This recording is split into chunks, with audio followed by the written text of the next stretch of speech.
दोस्तों आपको पता होगा कि ये जो हमारा प्रीवियस ईयर क्वेश्चन होता है ये बहुत ही इंपॉर्टेंट रोल प्ले करता है ये जानने के लिए ये कौन सा टॉपिक सबसे ज़्यादा महत्वपूर्ण है और कौन सा टॉपिक हम छोड़ सकते हैं। तो इस वीडियो के माध्यम से हम आप यही जानेंगे कि इस टॉपिक को तो जरूर पढ़ के ही जाना है ताकि आपका एग्जामिनेशन में 50 मार्क्स तो सिक्योर्ड हो। चलिए दोस्तों बिना देरी किए शुरुआत करते हैं आज के इस वीडियो लेसन को अपने पहले क्वेश्चन के साथ। So let's begin with the first question.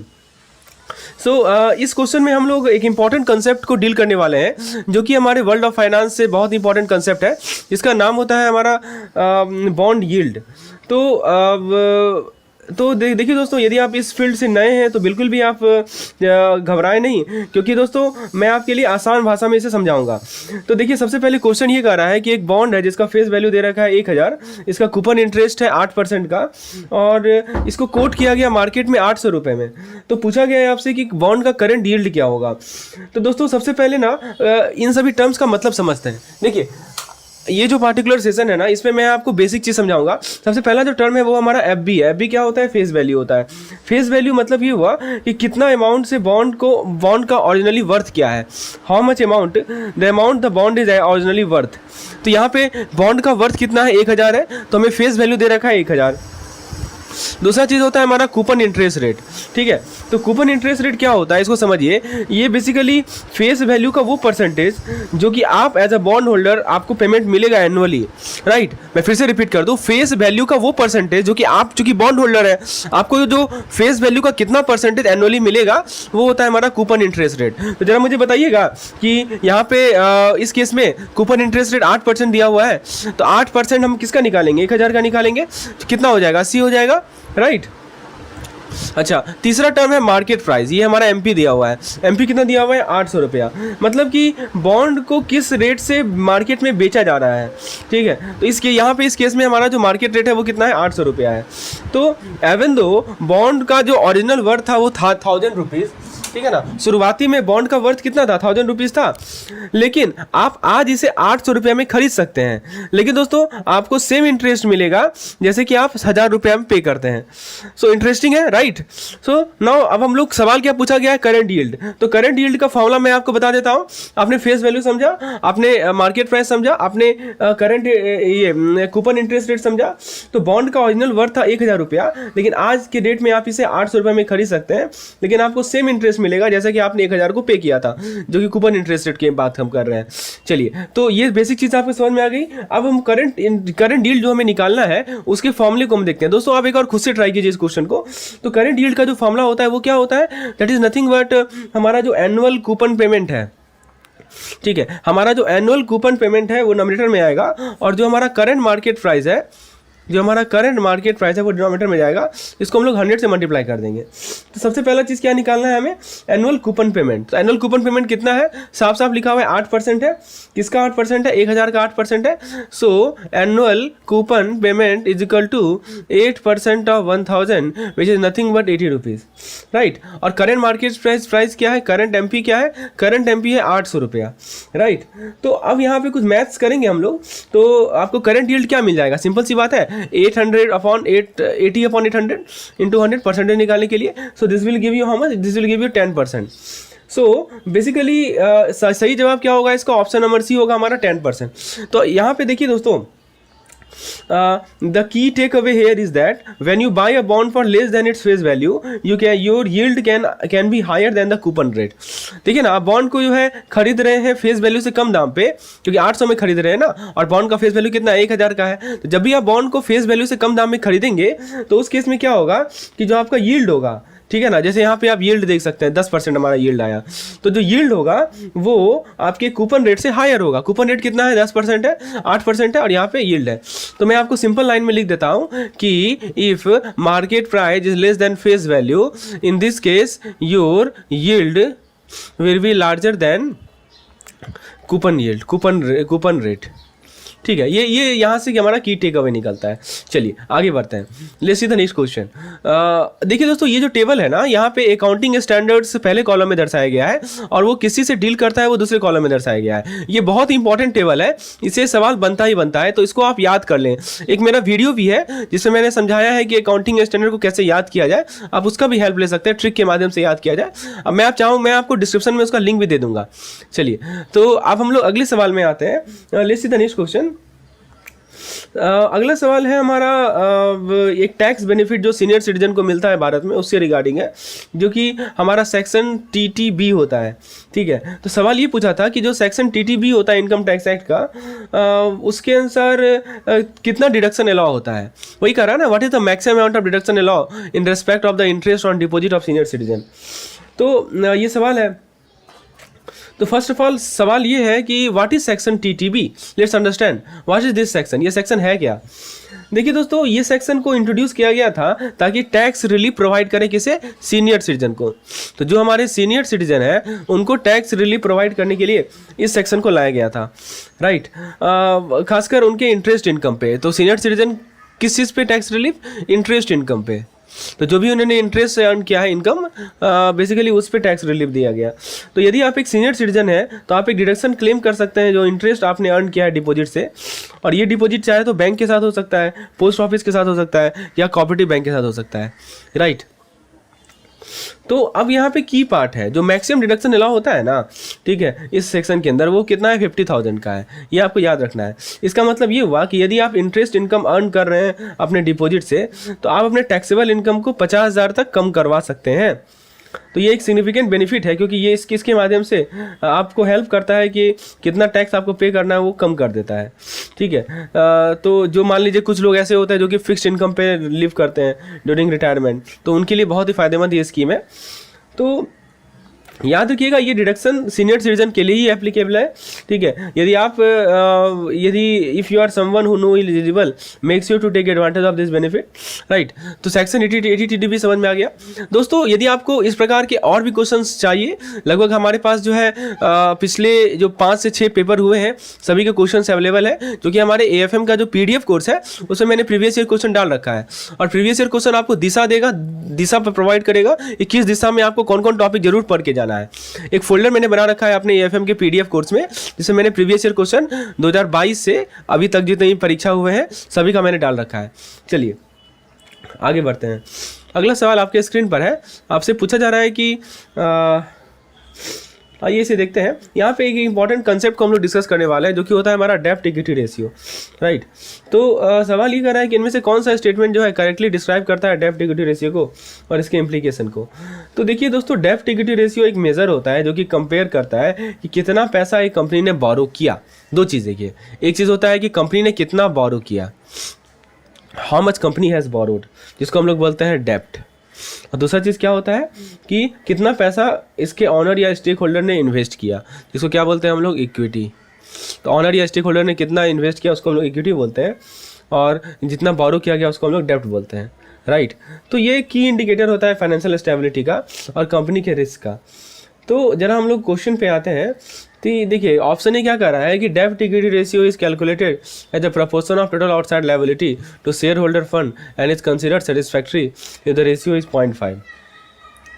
Option A ये कह रहा है कि जो डेब्ट इक्विटी रेशियो है ना, उसको हम लोग टोटल आउटसाइड लायबिलिटी को शेयर होल्डर फंड की प्रपोर्शन में कंसीडर करते हैं। इसको हम लोग सेटिस्फैक्ट्री तब कंसीडर करेंगे जब रेशियो 0.5 हो। तो देखिए ये सही तो है, क्योंकि इस रेशियो के अंदर हम लोग डेब्ट को इक्विटी से कंपेयर करते हैं। और यदि हमारा रेशियो 0.5 आ रहा है, डेब्ट इक्विटी रेशियो 0.5 आ रहा है, इसका मतलब क्या हुआ, इसका मतलब ये हुआ कि बेसिकली कंपनी के पास जो है ना ट्वाइस इक्विटी है एज डेब्ट है। सिंपल सी बात है, आप देखिए ना, डेब्ट अपॉन इक्विटी 0.5 मतलब क्या हुआ, इक्विटी ट्वाइस है एज कम्पेयर टू डेब्ट, राइट। सो ये कंजर्वेटिव अप्रोच होगा, लेकिन ये जरूरी नहीं है कि सबसे कॉमन या आइडियल रेशियो हो, इसलिए हम लोग इसको ऑप्शन को एलिमिनेट करेंगे। चलिए ऑप्शन बी कह रहा है कि जो डेब्ट इक्विटी रेशियो होता है, जिसको हम लोग एक्सटर्नल इंटरनल इक्विटी भी बोलते हैं, ये इंडिकेट करता है कि लॉन्ग टर्म फाइनेंशियल पॉलिसी कितना साउंड है, और ये आइडियल तब होता है जब इसका वैल्यू 1 के बराबर हो, राइट। तो ये स्टेटमेंट बिल्कुल सही है। ध्यान दीजिएगा कि रेशियो यदि 1 होता है ना हमारा D/DER का, इसका मतलब कि कंपनी का जो लॉन्ग टर्म बोरोड फंड है, जब हम डेब्ट की बात करते हैं तो हम बोरोड फंड की बात कर रहे हैं, specially long term borrowed fund. तो यदि ये रेशियो 1 है तो इसका मतलब ये हुआ कि जो हमारा लॉन्ग टर्म बोरोड फंड है, कंपनी का जो लॉन्ग टर्म बोरोड फंड है वो शेयर होल्डर के फंड यानी इक्विटी के बराबर है, राइट। तो ये बैलेंस सजेस्ट करता है कि कंपनी ना ही ज़्यादा बोरोड मनी पे डिपेंडेंट है, ना ही ज़्यादा ओवरली कंजर्वेटिव है, राइट। तो ये ऑप्शन नंबर बी हमारा बिल्कुल सही जवाब है। ऑप्शन सी पे आते हैं। ऑप्शन सी कह रहा है कि मेथड 1 ऑफ कैलकुलेटिंग द डेब्ट equity ratio is the most popular and give the proportion of long term डेब्ट टू शेयर होल्डर। यहाँ पे मेथड 1 जो है पॉपुलर होता है, लेकिन ये इनकरेक्टली डिस्क्राइब कर रहा है कि मेथड को और पॉपुलैरिटी को। जो मोस्ट पॉपुलर मेथड है वो है जो कि लॉन्ग टर्म डेब्ट को शेयर होल्डर फंड से कंपेयर करेगा, ठीक है। तो ये नहीं होगा। जैसे हम यहाँ बी में देखा ना हमने कि लॉन्ग टर्म पॉलिसी को हम लोगों ने शेयर होल्डर फंड से कंपेयर किया, ये हमारा होता है डेब्ट इक्विटी रेशियो। ऑप्शन डी का रहा है कि जो प्रेफरेंस शेयर रिडीमेबल होता है 12 साल के अंदर, उसको हम लोग शेयर होल्डर फंड के रूप में काउंट करते हैं, ठीक है। लेकिन प्रेफरेंस शेयर जो है रिडीमेबल होता है वो शेयर हम लोग डेब्ट के रूप में ट्रीट करते हैं, इक्विटी के रूप में ट्रीट नहीं करते हैं। फिर से मैं रिपीट कर दूं, ऑप्शन डी ये कह रहा है कि जो प्रेफरेंस शेयर हमारा रिडीमेबल होता है 12 साल के अंदर, उसको हम लोग शेयर होल्डर फंड के फॉर्म में कंट्रीब्यूट करते हैं, right. However, preference share that are redeemable, देखिए एक चीज़ लिखा है preference share redeemable with in the 12 year, तो वो हमारा शेयर होल्डर फंड हो गया। प्रेफरेंस शेयर जो कि रिडीमेबल होगा उसको डेब्ट माना जाता है, इक्विटी नहीं माना जाता। This is also wrong. So correct answer क्या है हमारा? ऑप्शन नंबर बी करेक्ट है। डेब्ट इक्विटी रेशियो को हम लोग एक्सटर्नल इंटरनल इक्विटी भी बोलते हैं। ये आइडियल तब होता है जब ये रेशियो 1:1 रहे, मतलब कि शेयर होल्डर का जो फंड है वो लॉन्ग टर्म बोरोड फंड के बराबर है। इस रेशियो के माध्यम से हम लोग कंपनी के लॉन्ग टर्म फाइनेंशियल पॉलिसी के साउंडनेस को चेक कर सकते हैं। तो डेब्ट इक्विटी रेशियो को समझना बहुत जरूरी है। जो भी लोग फाइनेंस में इंटरेस्टेड है, चाहे आप इन्वेस्टर हो, चाहे आप स्टूडेंट हो या क्यूरियस हो कि कैसे कंपनी अपने फाइनेंस को मैनेज करती है, या आपको इंसाइट प्रोवाइड करेगा कि कैसे बैलेंस एक कंपनी होती है। चलिए, तो होपफुली आपने समझ लिया इस क्वेश्चन को। तो इस प्रकार से आपकी अंडरस्टैंडिंग डेवलप होनी चाहिए, एक एक चीज़ क्लियर करना है आपको। चलिए आगे देखते हैं हम लोग। The next question is, which of the following statement accurately describe the characteristics of private equity company, private company according to its article?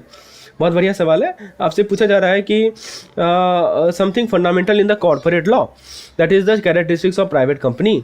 ये एसेंशियली इंपॉर्टेंट होता है किसी भी के लिए जो कि समझना चाह रहा है कि कैसे प्राइवेट कंपनी ऑपरेट होती है in comparison to the public one. सवाल आपने समझ लिया, इनमें से कौन सा स्टेटमेंट एक्यूरेटली डिस्क्राइब कर रहा है प्राइवेट कंपनी के कैरेक्टरिस्टिक्स को अकॉर्डिंग टू इट्स आर्टिकल। और ऑप्शन है कि private company must have at least 300 member, restrict the right to transfer its share. चलिए हम लोग ऑप्शन वाइज एक एक करके डिस्कस करते हैं।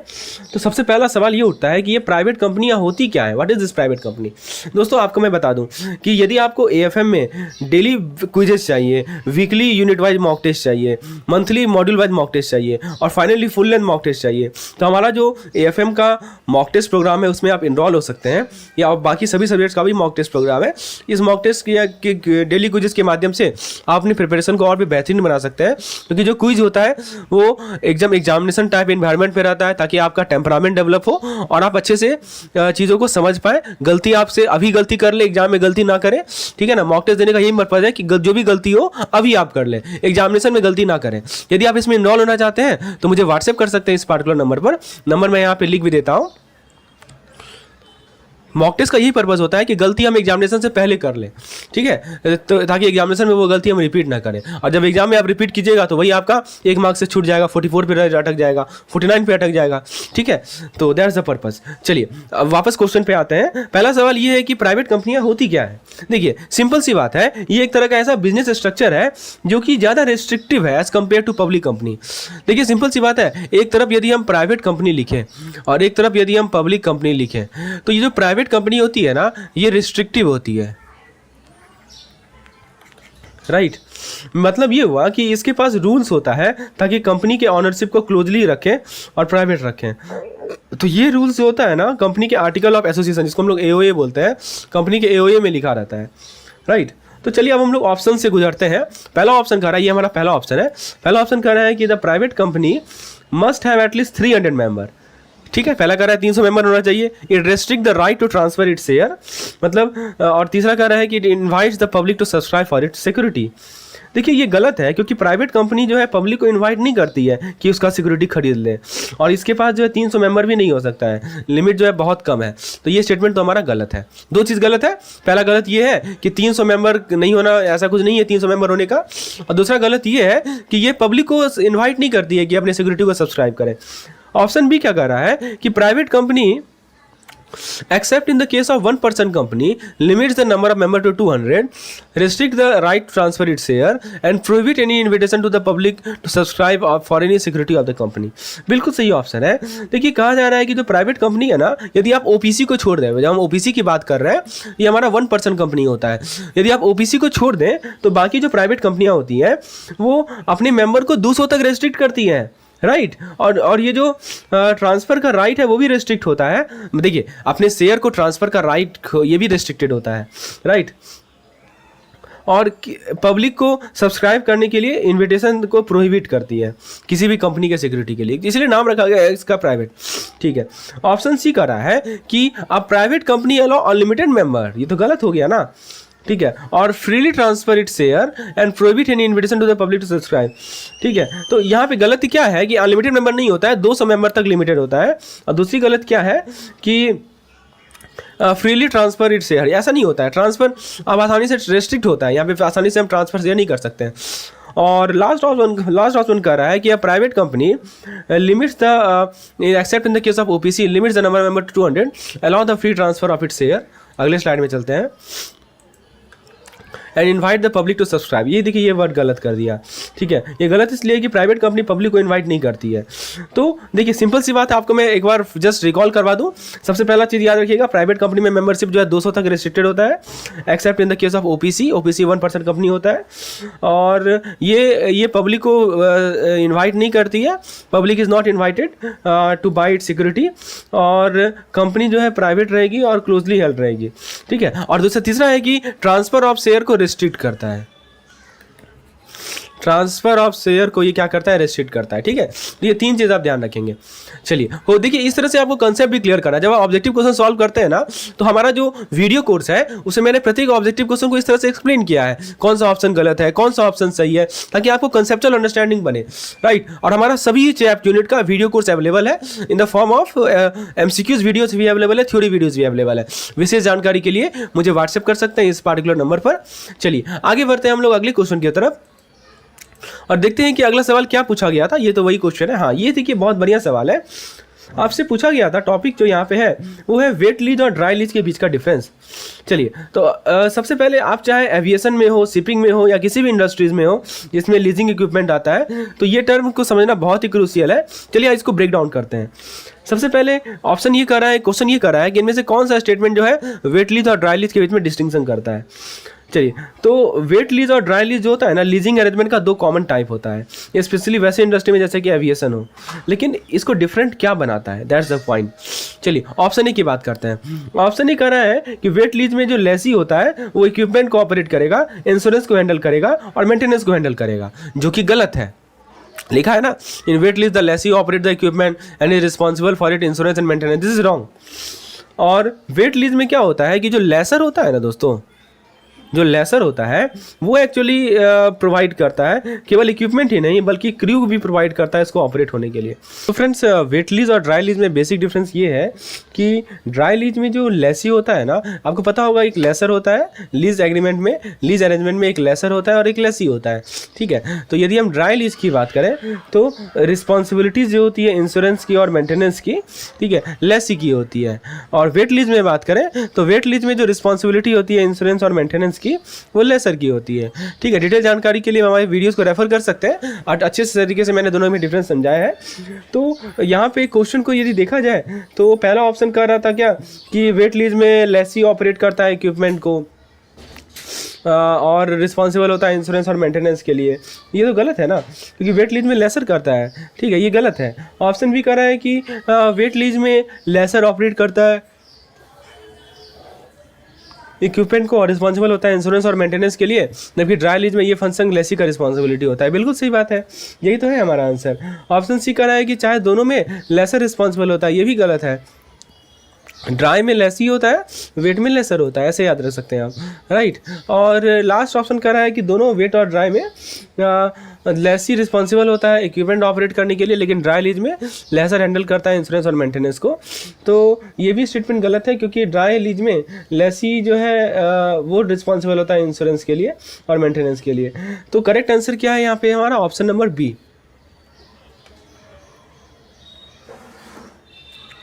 चलिए आगे बात करें हम लोग, वो है हमारा कि कॉन्ट्रैक्ट कॉस्टिंग का इनमें से कौन सा फीचर है, इनमें से कौन सा स्टेटमेंट एक्यूरेटली डिस्क्राइब करता है कॉन्ट्रैक्ट कॉस्टिंग को, ये सवाल है हमारा, राइट। तो बताइए कौन सा ये है। तो देखिए कॉन्ट्रैक्ट कॉस्टिंग स्पेशली रिलेवेंट होता है वैसे इंडस्ट्रीज़ के लिए जो कि लार्ज लॉन्ग टर्म प्रोजेक्ट को हैंडल करता है। तो मैं आपको कीवर्ड समझा दूं, कॉन्ट्रैक्ट कॉस्टिंग किससे ज़्यादा रिलेवेंट होता है, लार्ज, यहाँ मैं लिख देता हूँ, large and long term project. चलिए अब जरा क्वेश्चन पे आते हैं, इनमें से कौन सा स्टेटमेंट एक्यूरेटली रिफ्लेक्ट करता है कॉन्ट्रैक्ट कॉस्टिंग के फीचर को। तो सबसे पहले कॉन्ट्रैक्ट कॉस्टिंग एक तरह का कॉस्टिंग होता है जो कि प्राइमरीली लार्ज प्रोजेक्ट के लिए यूज़ किया जाता है, जो कि सिग्निफिकेंट पीरियड के लिए एक्सटेंड होता है। तो एक स्मॉल जॉब की तरह नहीं है जहाँ पे क्विक होगा कंप्लीट करना। और ये सभी प्रोजेक्ट जो होता है ना, जैसे मान लीजिए शिप बिल्डिंग हो गया, एग्जांपल के तौर पर आप ले सकते हैं क्या, शिप बिल्डिंग, ठीक है, शिप का बिल्डिंग होना, कुछ हमारे इंजीनियरिंग प्रोजेक्ट्स होते हैं, कंस्ट्रक्शन प्रोजेक्ट्स होते हैं, तो इनको लंबा समय लगता है ताकि आप कॉस्ट को डिटेल ट्रैक कर सकें, राइट।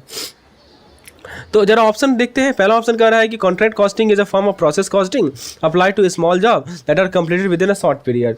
ये तो गलत है ना, क्योंकि कॉन्ट्रैक्ट कॉस्टिंग स्मॉल जॉब के लिए तो होता नहीं है, पहली बात ये ध्यान रखिएगा, राइट।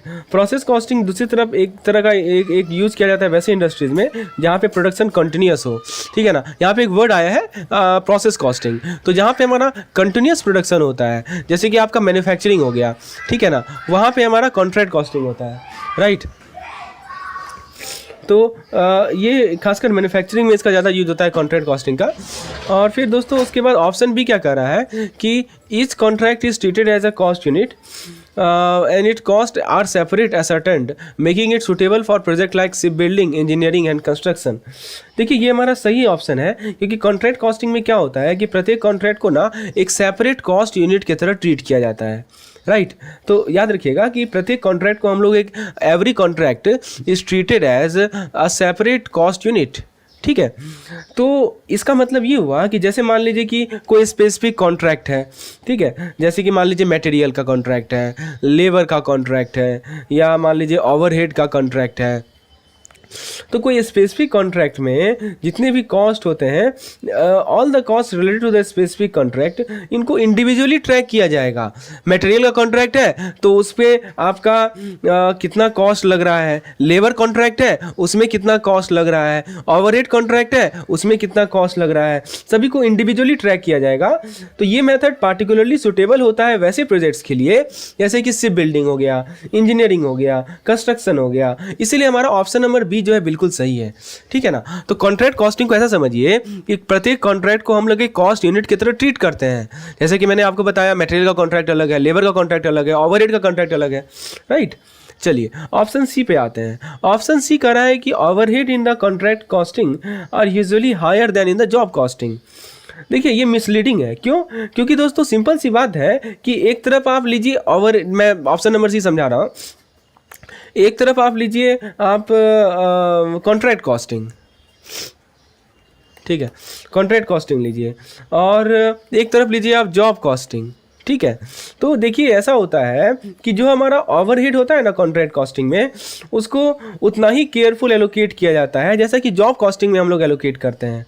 तो जो ओवरहेड का लेवल होता है वो डिपेंड करता है स्पेसिफिक कॉन्ट्रैक्ट पे और क्या रिसोर्सेज इवॉल्व है उस पर, राइट। तो ये जो कह रहा है कि ओवरहेड कॉन्ट्रैक्ट कॉस्टिंग में ज़्यादा होता है जॉब कॉस्टिंग में, ये गलत है। ऑप्शन डी कह रहा है कि जो वर्क इन प्रोग्रेस होता है वो एक सिग्निफिकेंट एस्पेक्ट नहीं है कॉन्ट्रैक्ट कॉस्टिंग का, ये भी गलत है। क्यों? क्योंकि कॉन्ट्रैक्ट कॉस्टिंग में work in progress actually very significant होता है। लार्ज प्रोजेक्ट को बहुत लंबा समय लग जाता है कंप्लीट होने में, इसीलिए बहुत ज़रूरी है कि हम प्रोग्रेस को, कॉस्ट को ओवर द टाइम ट्रैक करें। तो इसका सही जवाब क्या है? हमारा ऑप्शन नंबर बी सही जवाब है। कॉन्ट्रैक्ट कॉस्टिंग में प्रत्येक कॉन्ट्रैक्ट को कॉस्ट यूनिट के रूप में ट्रीट किया जाएगा, प्रत्येक का कॉस्ट सेपरेटली असर्टेन किया जाएगा। ये अप्रोच आइडियल होता है इंडस्ट्रीज के लिए जैसे कि ship building, engineering and construction, जहाँ पे ये क्रूशियल है कि हम कॉन्ट्रैक्ट बाय कॉन्ट्रैक्ट बेसिस पे कॉस्ट को मॉनिटर करें। तो बेसिकली कॉन्ट्रैक्ट कॉस्टिंग को समझना, जो भी लोग बड़े बड़े प्रोजेक्ट्स में इन्वॉल्व हैं, ठीक है, जो जिसमें लंबा समय लगता है, उसके लिए बहुत ज़रूरी है। ये इंश्योर करता है कि कॉस्ट को एक्यूरेटली ट्रैक किया जाए, मैनेज किया जाए, प्रत्येक स्पेसिफिक कॉन्ट्रैक्ट के लिए रिपोर्ट किया जाए, ठीक है।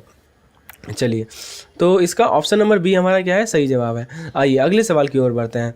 उसी चीज़ को यहाँ समझाया गया है। अगला सवाल है कि जो हमारा अकाउंटिंग में कॉस्ट कंसेप्ट होता है उसके बारे में कौन सा स्टेटमेंट गलत है। अभी हमने कॉन्ट्रैक्ट कॉस्टिंग की बात की थी। तो देखिए कॉस्ट कंसेप्ट जो है ना, एक हमारा अकाउंटिंग का फाउंडेशन प्रिंसिपल होता है। ये कहता है कि जितने भी बिजनेस ट्रांजेक्शन है उनको उसके ओरिजिनल परचेज प्राइस, मैं यहाँ लिख देता हूँ जो कीवर्ड है ओरिजिनल परचेज प्राइस। तो ये क्या कहता है, कॉस्ट कंसेप्ट क्या कहता है कि जितने भी बिजनेस ट्रांजैक्शन है उनको उसके ओरिजिनल परचेज प्राइस पे रिकॉर्ड कीजिए, और इसी ओरिजिनल परचेज प्राइस को हम लोग हिस्टोरिकल कॉस्ट भी बोलते हैं। This is also called historical cost. इसका मतलब ये हुआ कि जब भी कोई कंपनी किसी एसेट को खरीदती है तो जितना प्राइस उसने एसेट के लिए पे किया वही उसके बुक में रिकॉर्ड होगा, राइट। उसका करंट मार्केट वैल्यू रिकॉर्ड नहीं होगा, या फ्यूचर में क्या वर्थ रहेगा वो रिकॉर्ड नहीं होगा। जितना अमाउंट देकर किसी एसेट को कंपनी ने खरीदा वही रिकॉर्ड होगा, जिसको हम लोग बोलते हैं ओरिजिनल परचेज प्राइस। चीज़ें क्लियर हो रही हैं? यही हमारा कॉस्ट कंसेप्ट का बेसिक है, ये फाउंडेशन प्रिंसिपल माना जाता है। कहा जाता है कि जितने भी बिजनेस ट्रांजैक्शन होते हैं वो उनके ओरिजिनल परचेज प्राइस पर रिकॉर्ड होंगे। अब आइए, मैंने आपको बेसिक तो समझा दिया कॉस्ट कंसेप्ट का। चलिए ऑप्शन वाइज चलते हैं। पहला ऑप्शन कह रहा है, ये देखिए हमारा पहला ऑप्शन है, ये कह रहा है कि cost concept means the asset are recorded and maintain at the current market value in the accounting record. ये तो गलत है, क्योंकि कॉस्ट कंसेप्ट का मतलब यही हुआ कि आप एसेट को रिकॉर्ड करेंगे ओरिजिनल परचेज प्राइस पे, ना कि मार्केट वैल्यू पे। That's why this statement is wrong. Option number B कह रहा है कि the cost concept allow for the recording of asset at their future expected value to provide more accurate financial statement. ये भी गलत है। ये कह रहा है कि एसेट को रिकॉर्ड किया जाएगा फ्यूचर एक्सपेक्टेड वैल्यू पे। ये गलत इसलिए है क्योंकि कॉस्ट कंसेप्ट स्पेसिफिकली अवॉइड करता है स्पेकुलेशन को फ्यूचर वैल्यू के बारे में। यहाँ पे हम लोग ओरिजिनल परचेज प्राइस पे स्टिक करते हैं। ऑप्शन सी कह रहा है कि under the cost concept asset are recorded at the original purchase price and this cost is the basis for all subsequent accounting for the asset regardless of changes in the market value. ये बिल्कुल सही है। ये ensure करता है consistency को, reliability को financial reporting में। ऑप्शन डी कह रहा है कि cost concept ignore all expenses related to the bringing and installing the asset into working order. तो ये मिसलीडिंग इसलिए है क्योंकि कॉस्ट कंसेप्ट में इसके अंदर सारे नेसेसरी एक्सपेंसेस आते हैं ताकि एसेट को हम लोग वर्किंग ऑर्डर में ला सकें। तो करेक्ट आंसर क्या है? ऑप्शन नंबर सी हमारा करेक्ट आंसर है। कॉस्ट कंसेप्ट के अंदर एसेट को रिकॉर्ड किया जाएगा उसके ओरिजिनल परचेज प्राइस पे, और ये कॉस्ट जो है बेसिस रहेगा सारे future accounting related to the asset value. तो ऑप्शन नंबर हमारा सी सही है। चलिए आगे बात करते हैं हम लोग। कॉस्ट कंसेप्ट तो आपने समझ लिया। हाँ, नेक्स्ट क्वेश्चन है कि जो हमारा जनरल रूल होता है डेबिट और क्रेडिट का, गोल्डन रूल जो हमारा डेबिट और क्रेडिट का होता है, उसके recording which of the following correctly match the type of account with corresponding rule for debiting and crediting, right. तो देखिए गोल्डन रूल होता है डेबिट एंड क्रेडिट का अकाउंटिंग, आपको पता होगा। तो चलिए गोल्डन रूल क्या कहता है, इसको 3 तरह के अकाउंट में हम लोग डिवाइड करते हैं, आपको पता होगा। We divide into 3 part. The first is called real account, the second is called personal account, the third is called nominal account. तो प्रत्येक अकाउंट का अपना रूल होता है कि कब हम डेबिट करेंगे कब हम क्रेडिट करेंगे। If you talk about the real account, तो रियल अकाउंट में रूल क्या है, debit what comes in, credit what goes out, ठीक है।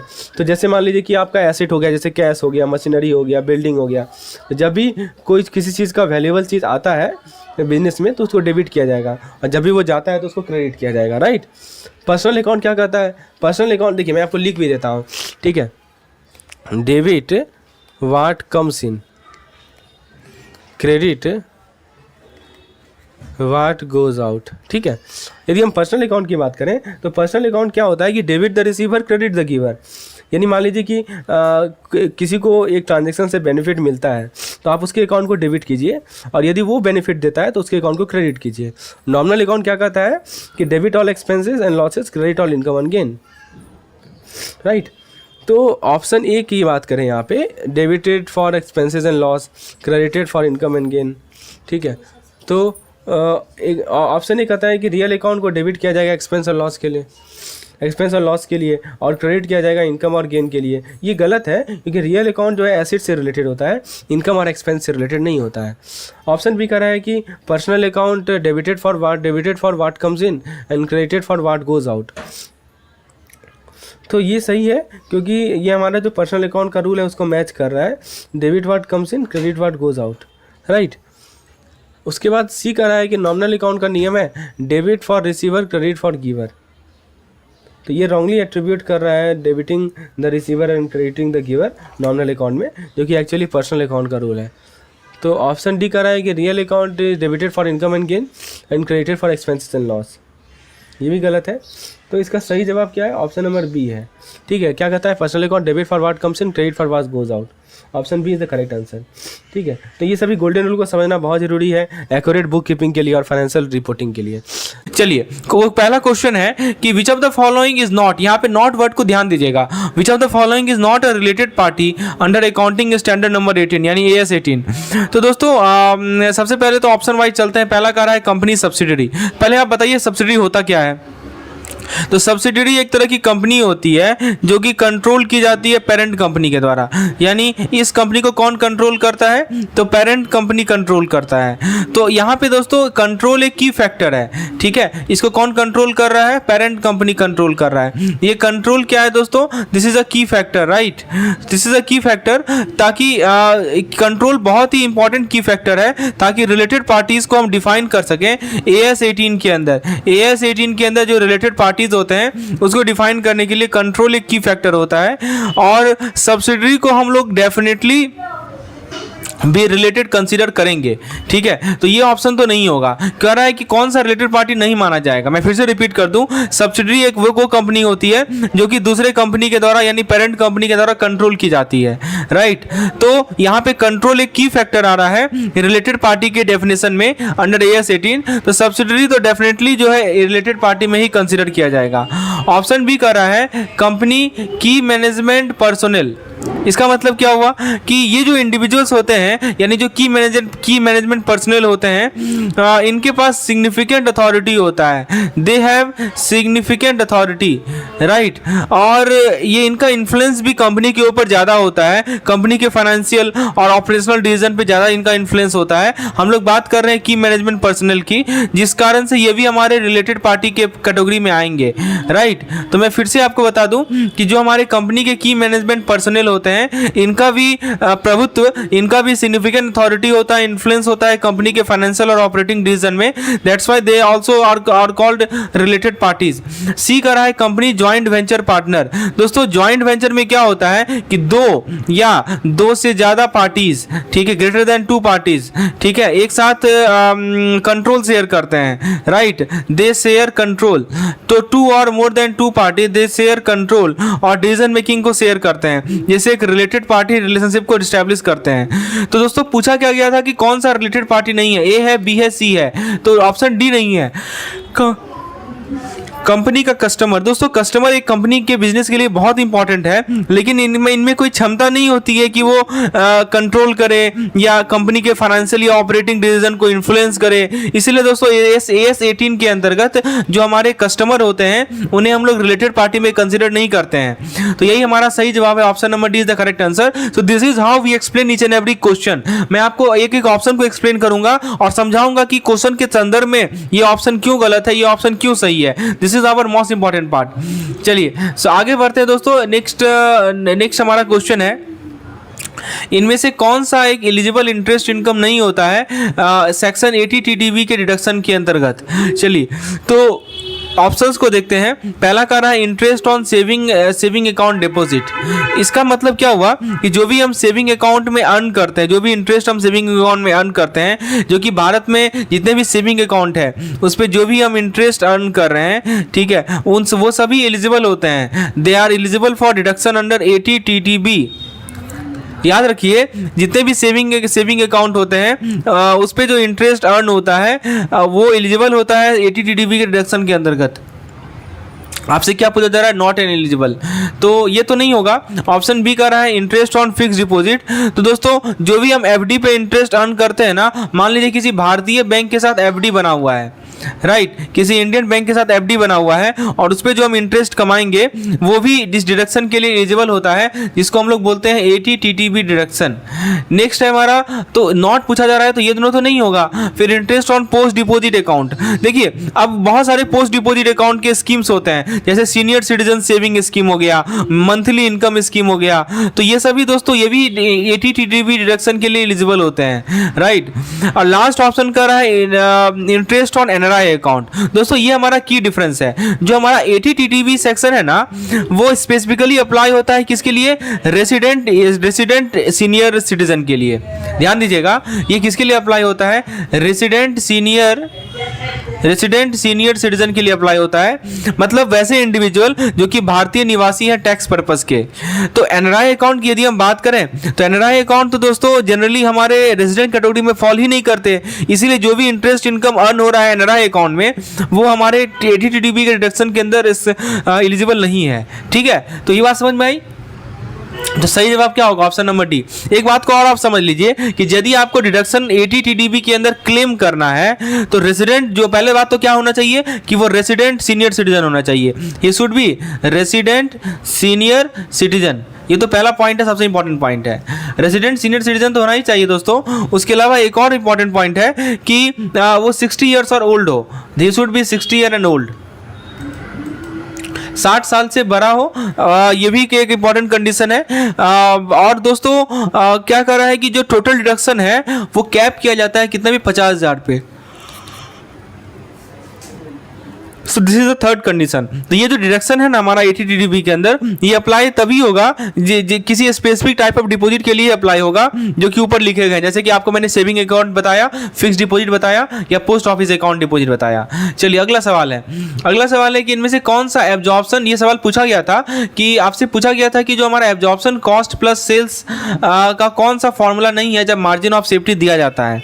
बहुत बढ़िया सवाल है। इसमें आपको समझना पड़ेगा कि जब बात आती है absorption cost plus sales and margin of safety की, ये क्रूशियल है ये समझना कि कौन सा एलिमेंट इंटरेक्ट करेगा ताकि हमें करेक्ट फॉर्मूला मिले। चलिए ऑप्शन वाइज चलते हैं। पहला कर रहा है operational cost plus sales is equal to net profit upon 1 minus margin of safety. पहले इसको हम लोग एक एक करके समझते हैं। सबसे पहला टर्म क्या है? एब्जॉर्प्शन कॉस्ट प्लस सेल, मतलब क्या हुआ कि टोटल रिवेन्यू कितना अर्न कर रहे हैं, राइट। टोटल रिवेन्यू अर्न मतलब कितना हम कमा रहे हैं, राइट। कितना टोटल रिवेन्यू कितना चाहिए ताकि हम डिजायर्ड प्रॉफिट को अचीव कर सकें। ध्यान दीजिएगा, ये क्या है? टोटल रिवेन्यू रिक्वायर्ड, इसको ऐसे कर सकते हैं आप, टोटल रिवेन्यू रिक्वायर्ड, ठीक है। कितना हमें टोटल रिवेन्यू चाहिए ताकि हम डिजायर्ड प्रॉफिट को अचीव कर सकें, जिसके अंदर हमारा वेरिएबल कॉस्ट भी आएगा और फिक्स्ड कॉस्ट भी आएगा। नेट प्रॉफिट क्या होता है? तो नेट प्रॉफिट मतलब कि जो डिजायर्ड प्रॉफिट है, जो आप चाह रहे हैं, ठीक है, उसे हम लोग नेट प्रॉफिट कहते हैं, ठीक है। तो जो डिजायर्ड प्रॉफिट है, आप अर्न करना चाह रहे हैं सारे एक्सपेंस को कवर करने के बाद, उसे ही हम लोग नेट प्रॉफिट बोलते हैं। और मार्जिन ऑफ सेफ्टी क्या होता है दोस्तों कि हमारे सेल्स रिवेन्यू का वो परसेंटेज होता है। ध्यान से समझिएगा, सेल्स रिवेन्यू का परसेंटेज होता है above the break even point. तो एक तो हमारा ब्रेक इवन पॉइंट के बारे में आप जानते होंगे, ब्रेक इवन पॉइंट के ऊपर जो हमारा सेल्स रिवेन्यू का परसेंटेज होता है उसको हम लोग मार्जिन ऑफ सेफ्टी बोलते हैं। मैं आपको एग्जांपल लेके समझाता हूं। जैसे मान लीजिए कि एक कंपनी है जिसका डिजायर्ड नेट प्रॉफिट है $10,000, ठीक है। मार्जिन ऑफ सेफ्टी है इसका 20% का। तो इस केस में एब्जॉर्प्शन कॉस्ट, ये मान लीजिए एब्जॉर्प्शन कॉस्ट के अंदर फिक्स और वेरिएबल दोनों आएगा, राइट। तो मान लीजिए कि एब्जॉर्प्शन कॉस्ट फिक्स और वेरिएबल पर यूनिट है मान लीजिए $50। तो आप जरा बताइए, फॉर्मूला में पुट कीजिए, 10,000 नेट प्रॉफिट की जगह 10,000 पुट कर दिया और 1 माइनस मार्जिन ऑफ सेफ्टी हो जाएगा 0.2, राइट। तो ये कितना हो जाएगा? 10,000 डिवाइडेड बाय 0.8, लगभग ये $12,500 के बराबर होगा। इसका मतलब ये हुआ कि कंपनी को $12,500 जनरेट करना है टोटल रिवेन्यू में, ताकि ये जो डिजायर्ड प्रॉफिट का कैलकुलेशन है वो सम रह सके।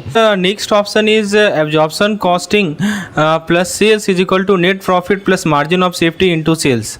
सो दोस्तों यहाँ पे देखिए कुछ टर्म्स लिखे गए हैं, जैसे margin of safety into sales लिखे गए हैं। ये क्या करता है कि अमाउंट ऑफ एडिशनल सेल जो कि कंपनी कर सकती है ब्रेक इवन पॉइंट के ऊपर, ठीक है, यही होता है हमारा margin of safety into sales. इसका मतलब क्या हुआ कि जो हमारा ब्रेक इवन पॉइंट है इसके ऊपर जो है कंपनी कितना सेल्स कर सकती है, ये रिप्रेजेंट करता है ये टर्म, ठीक है। और नेट प्रॉफिट तो आप समझते ही हैं। तो दोस्तों सही जवाब क्या है, कौन सा फॉर्मूला गलत है ये पूछा जा रहा है। तो इसका सही जवाब है हमारा ऑप्शन नंबर बी है, जो option cost plus sale is equal to net profit plus margin of safety, ये गलत है। क्यों? क्योंकि सीधा सीधा आप यदि मार्जिन ऑफ सेफ्टी को जोड़ देंगे नेट प्रॉफिट में, ये आपके टोटल इम्पैक्ट क्या है ये टोटल सेल्स पे, ताकि हम प्रॉफिट को अचीव कर सके, उसको अकाउंट नहीं करता है। तो मार्जिन ऑफ सेफ्टी का मतलब ये होता है कि ये परसेंटेज ऑफ सेल्स को रिप्रेजेंट कर रहा है, क्यों डायरेक्ट मॉनेटरी वैल्यू नहीं होता है ये, ठीक है। तो कभी भी आप परसेंटेज को डायरेक्टली ऐड नहीं कर सकते नेट प्रॉफिट से, ये बात आपको पता होना चाहिए, क्योंकि मार्जिन ऑफ सेफ्टी हमेशा परसेंटेज के टर्म्स में होता है,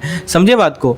तो दोस्तों ये ध्यान रखना है आपको कि मार्जिन ऑफ सेफ्टी को डायरेक्टली आप लोग नेट प्रॉफिट से ऐड नहीं कर सकते। सिंपली मार्जिन ऑफ सेफ्टी को या तो सेल से मल्टीप्लाई कीजिए, या मार्जिन ऑफ सेफ्टी को वेरिएबल कॉस्ट से मल्टीप्लाई कीजिए, राइट, या नहीं तो 1 माइनस मार्जिन ऑफ सेफ्टी, ये कर सकते हैं आप। तो please answer, remember this very important question, option number B is the correct answer. चलिए अगला सवाल है कि which of the following is not a true statement about the golden rule of accounting for real and nominal account. दोस्तों सबसे पहले तो समझिए कि पहला ऑप्शन देखते हैं, debit what comes in, credit what goes out. I think we have already discuss such type of question. Again दोस्तों यही चीज है, ये आप देख सकते हैं दोस्तों, एसेंस क्या है हमारे एमसीक्यू के पैटर्न का, जो एमसीक्यूज में आपको यूनिट वाइज कम करवाता हूं और डायरेक्टली सेम क्वेश्चन आपके बुक में एग्जामिनेशन में पूछा जा रहा है। तो you can see the essence of our importance of our daily MCQ session, जिसको मैं वीडियो के रूप में आपको प्रोवाइड कर रहा हूँ, पीडीएफ के रूप में आपको प्रोवाइड कर रहा हूँ। पहला ऑप्शन कर रहा है कि debit what comes in, credit what goes out for real account.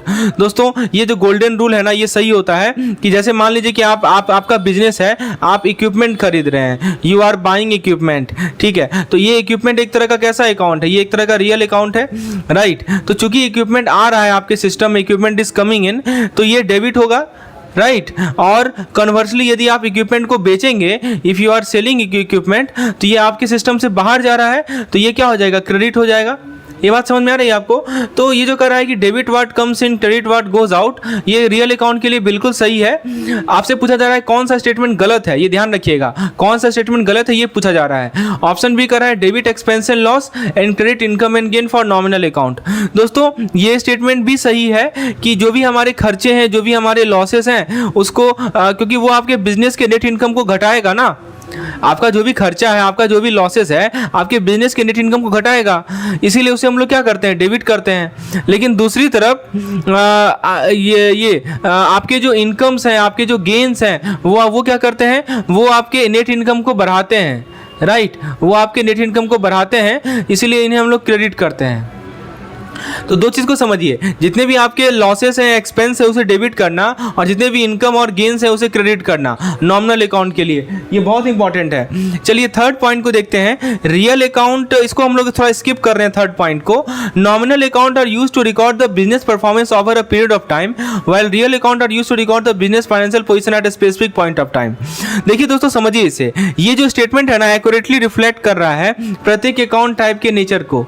जैसे कि आपका नॉमिनल अकाउंट है, नॉमिनल अकाउंट का एग्जांपल जैसे आप बता सकते हैं ना, रेंट हो गया, ठीक है। फिर और एग्जांपल बताइए, सेल्स रिवेन्यू हो गया, राइट। तो ये सभी आपके नॉमिनल अकाउंट के एग्जांपल हैं। तो ये सभी अकाउंट ट्रैक करते हैं आपके इनकम को, आपके एक्सपेंस को through out the accounting period. ये आपको इनसाइट प्रोवाइड करते हैं आपके बिजनेस के परफॉर्मेंस में, राइट। तो through out your accounting period all these accounts, ये जितने भी अकाउंट्स हैं वो आपको इनसाइट प्रोवाइड करेंगे अपने बिजनेस परफॉर्मेंस में। लेकिन जो हमारा रियल अकाउंट होता है ना दोस्तों, रियल अकाउंट जैसे कि आपका कैश हो गया, आपका इक्विपमेंट हो गया, ये सभी हमारे क्या है, रियल अकाउंट है, राइट।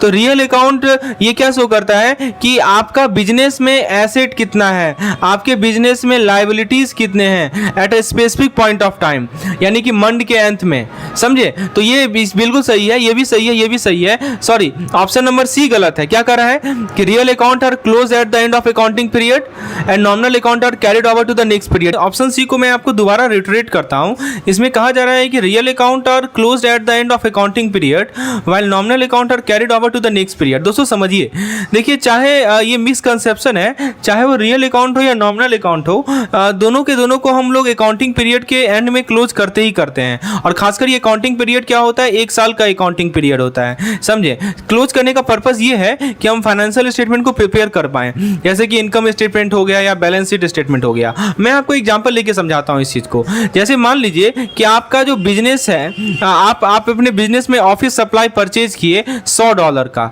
ठीक है। तो ये ऑफिस सप्लाई जो आपने परचेज किया, कैसा अकाउंट हो गया, रियल अकाउंट नहीं हो गया, ठीक है। आपने ऐसा परचेज किया ऑफिस सप्लाईज, ठीक है, क्या परचेज किया, ऑफिस सप्लाई परचेज किया और $100 का परचेज किया, तो एक तरह का रियल अकाउंट है, ऑब्वियस सी बात है।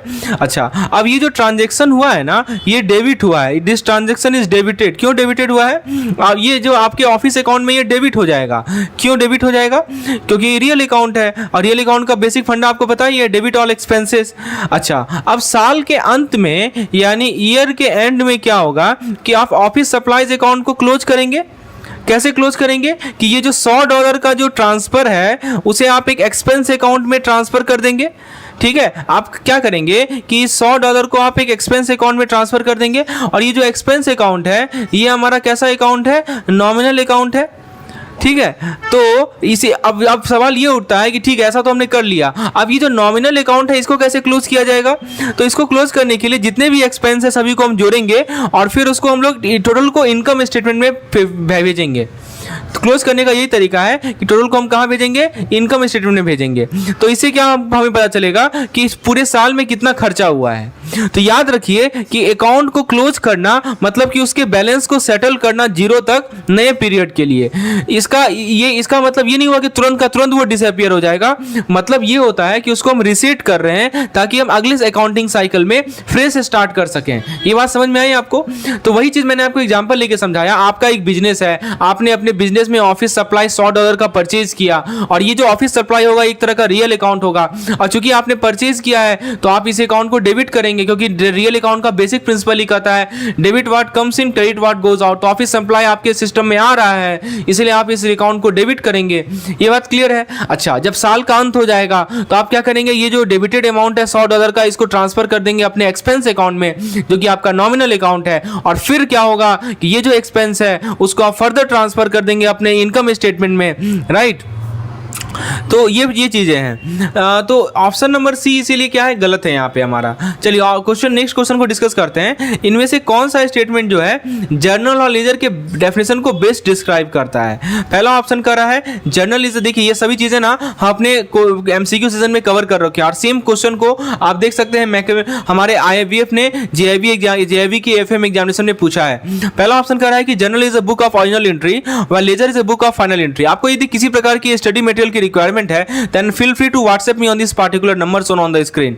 तो फ्रेंड्स ये स्टेटमेंट में आपसे ये स्टेटमेंट कुछ हद तक सही है, लेकिन ये हमेशा एक्यूरेट डेफिनेशन नहीं कहलाया जा सकता।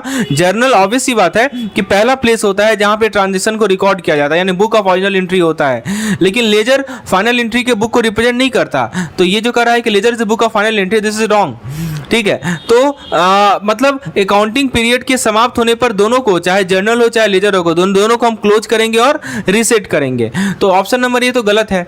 ऑप्शन बी पे आज जरा आते हैं। ऑप्शन बी में कह रहा है कि journal is a book of account व ledger is a book of transaction. दोस्तों ये भी गलत है। क्यों गलत है? क्योंकि जर्नल इंडिविजुअल ट्रांजेक्शन को रिकॉर्ड करेगा, अकाउंट को रिकॉर्ड नहीं करता है जर्नल, समझे। और जहां तक लेजर की बात है तो लेजर क्या करता है, समराइज करता है ट्रांजेक्शन को। लेजर का काम क्या है, इट्स समराइज ट्रांजेक्शन, ठीक है।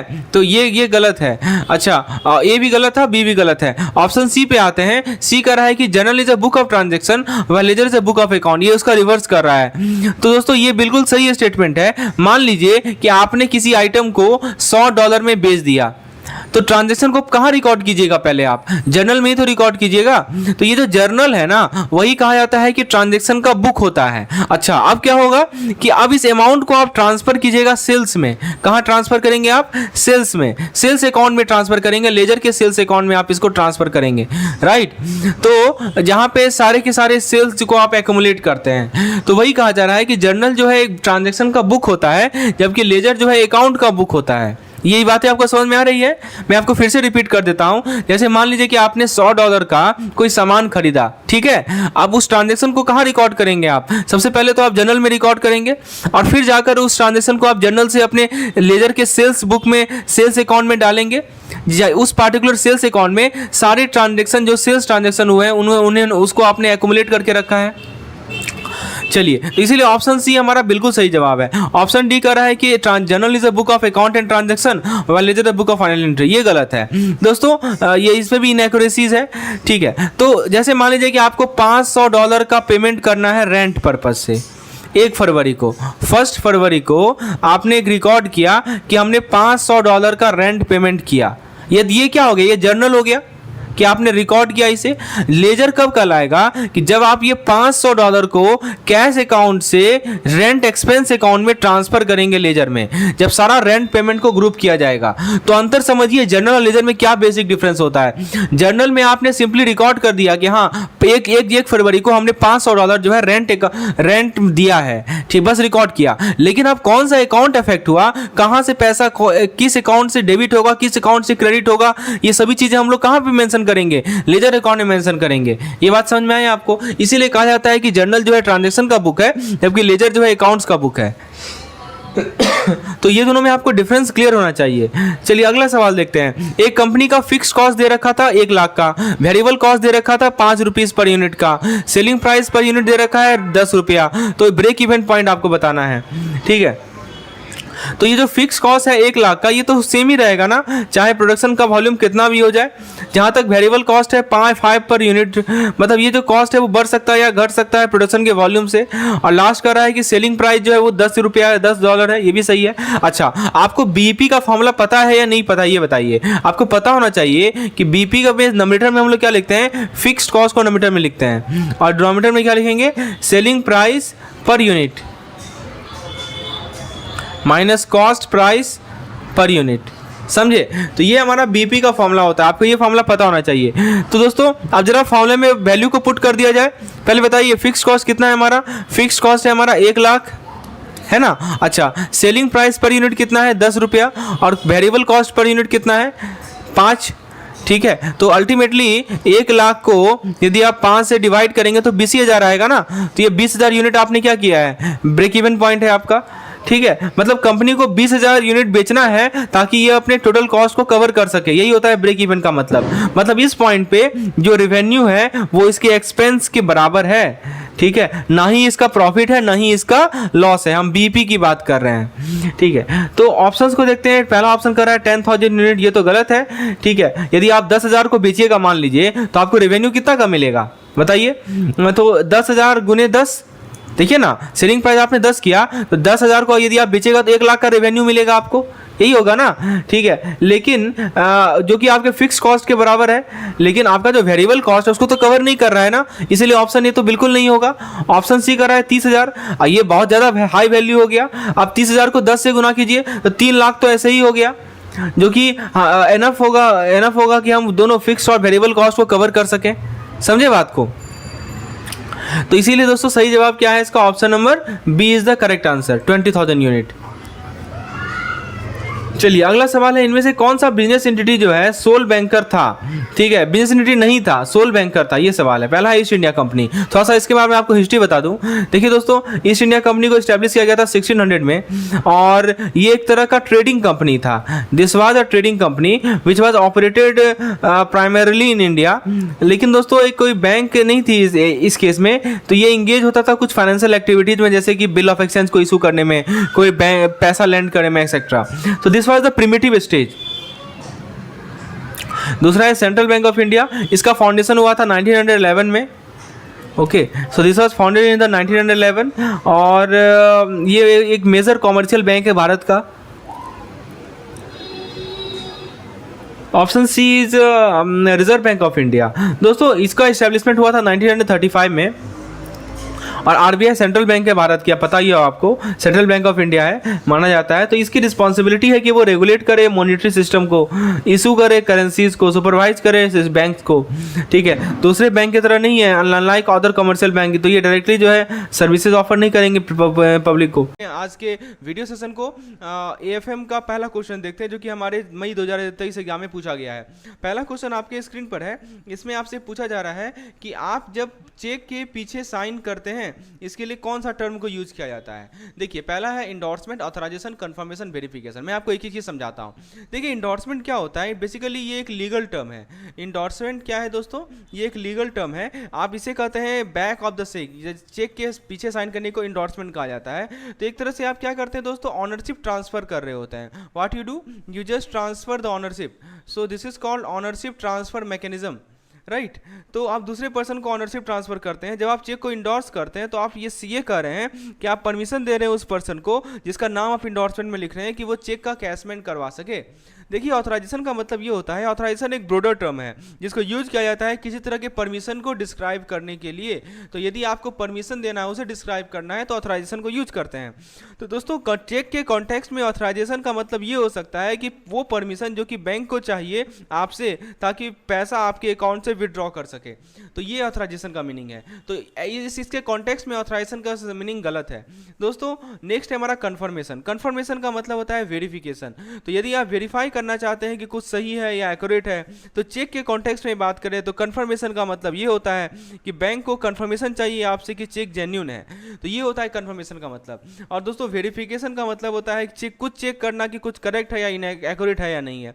तो चेक के कॉन्टेक्स्ट में बात करें, वेरिफिकेशन का मतलब ये होता है कि बैंक वेरीफाई करती है कि चेक जो है जो भी, देखिए चेक पे डॉर पेई का नाम होता है, तो बैंक चेक करती है कि जो पेई का नाम है वो करेक्ट है या नहीं है, ठीक है। तो दोस्तों कहने का मतलब कि ये सभी टर्म्स चेक के कॉन्टेक्स्ट में एप्लीकेबल हैं, लेकिन यदि आप चेक के पीछे साइन कर रहे हैं तो उसे इंडोर्समेंट कहा जाता है।